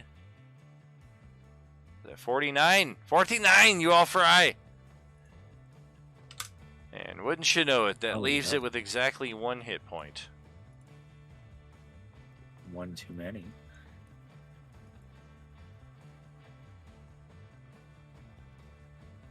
Do you have like a cantrip version of Divine Smite? I deal an extra 1 die 2. Nope, I got all the stuff I got stacked on there is stacked on there already. So alrighty. Just fight in his general direction. Oh boy. Well, we're certainly caught in the middle of it now, but fortunately all of your health bars are good. Except for Dawn, but 1 player out of all of you is not a bad situation to be in at all, considering how friendly 5e is to survivability. So I have a good feeling about your characters going into next session. As far as the rest of this week, not sure exactly what we're looking at until Sunday. Sunday, we've got G3 and G4 returning to their adventure in progress. And the G4 group in particular is more obviously tied into the Coalescence plot as we know it at the moment. But all of our tables are in fact tied into it, just some of them are playing a bit of a longer game than some others right now. A bit of a slog of a session, but that's entirely... Well, I'm not going to take full responsibility for that. I'll take like 80% of the responsibility for that because I had to run the session. The other 20% I'm going to put on Roll20 for making us start late. As far as you as the group, you guys did a fantastic job as always. Congrats to Atreya's first session here, claiming an artifact, and good RP throughout. Enjoyed watching you guys kind of take the reins there for a while, and I didn't have to do much of anything. And then if I was kind of hoping that would be the case for most of the night. I was actually dreading getting into a point of combat because I thought my dice were just not going to be agreeable. And of course, that's exactly what we're looking at. So I'm going to take a couple days off of the clickety-clacks, and we will catch you around on Sunday, friends. Hope you all had a great session tonight. I'll leave the mic open here for you for a moment before we close it out in its entirety.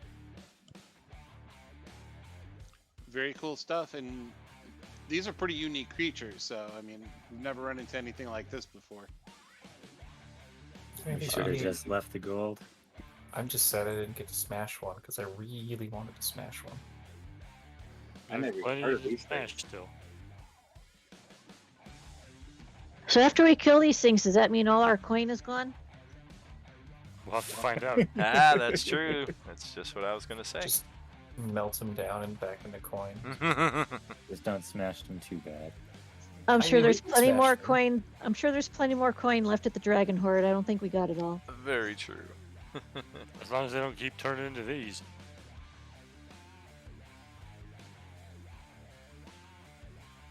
Hey, there's Kyrios. He came back. I was like, hey, you left before we got the full closeout.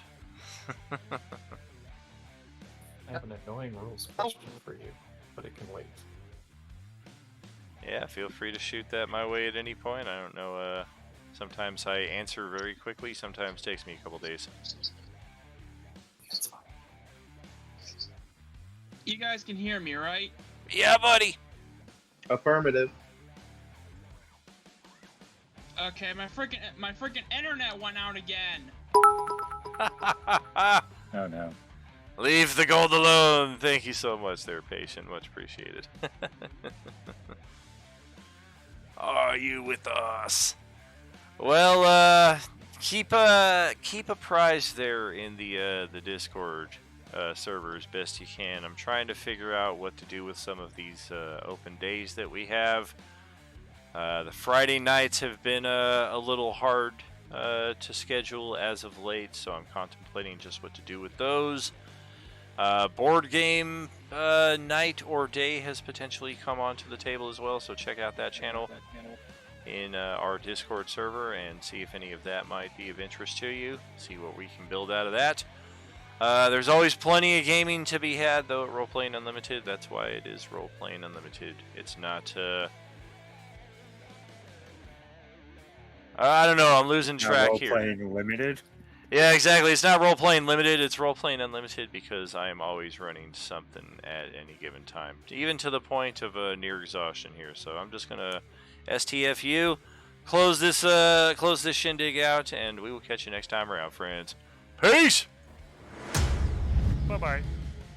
Oh, it's the boss. Arrivederci. Goodbye.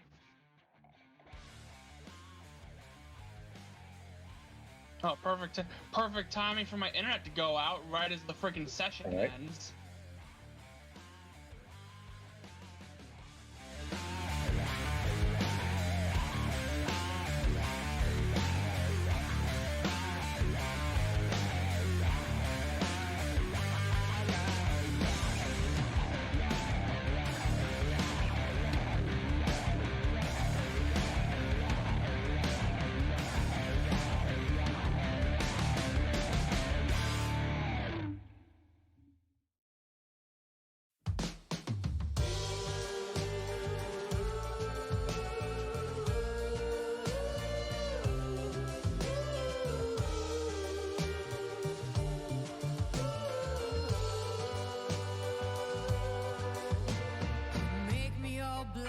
Your civil rights, you demand that I euthanize your name. Walk ahead.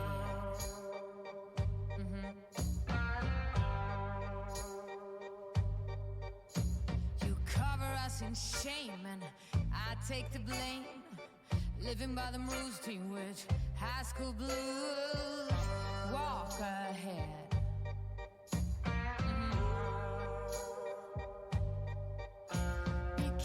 Keep provoking, and blood red sun starts choking.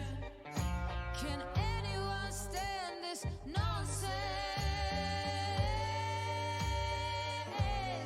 Eating away, telling us to stop and obey, to stop and obey. Now rats can shine and jokers got silver lining, and Holy Mary sings songs in the wet rain. Walk ahead, walk ahead. Now every new day is a new firearm to my teeth. Call me a liar. Building as you rip, someone show me someone living of desire.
know to explore.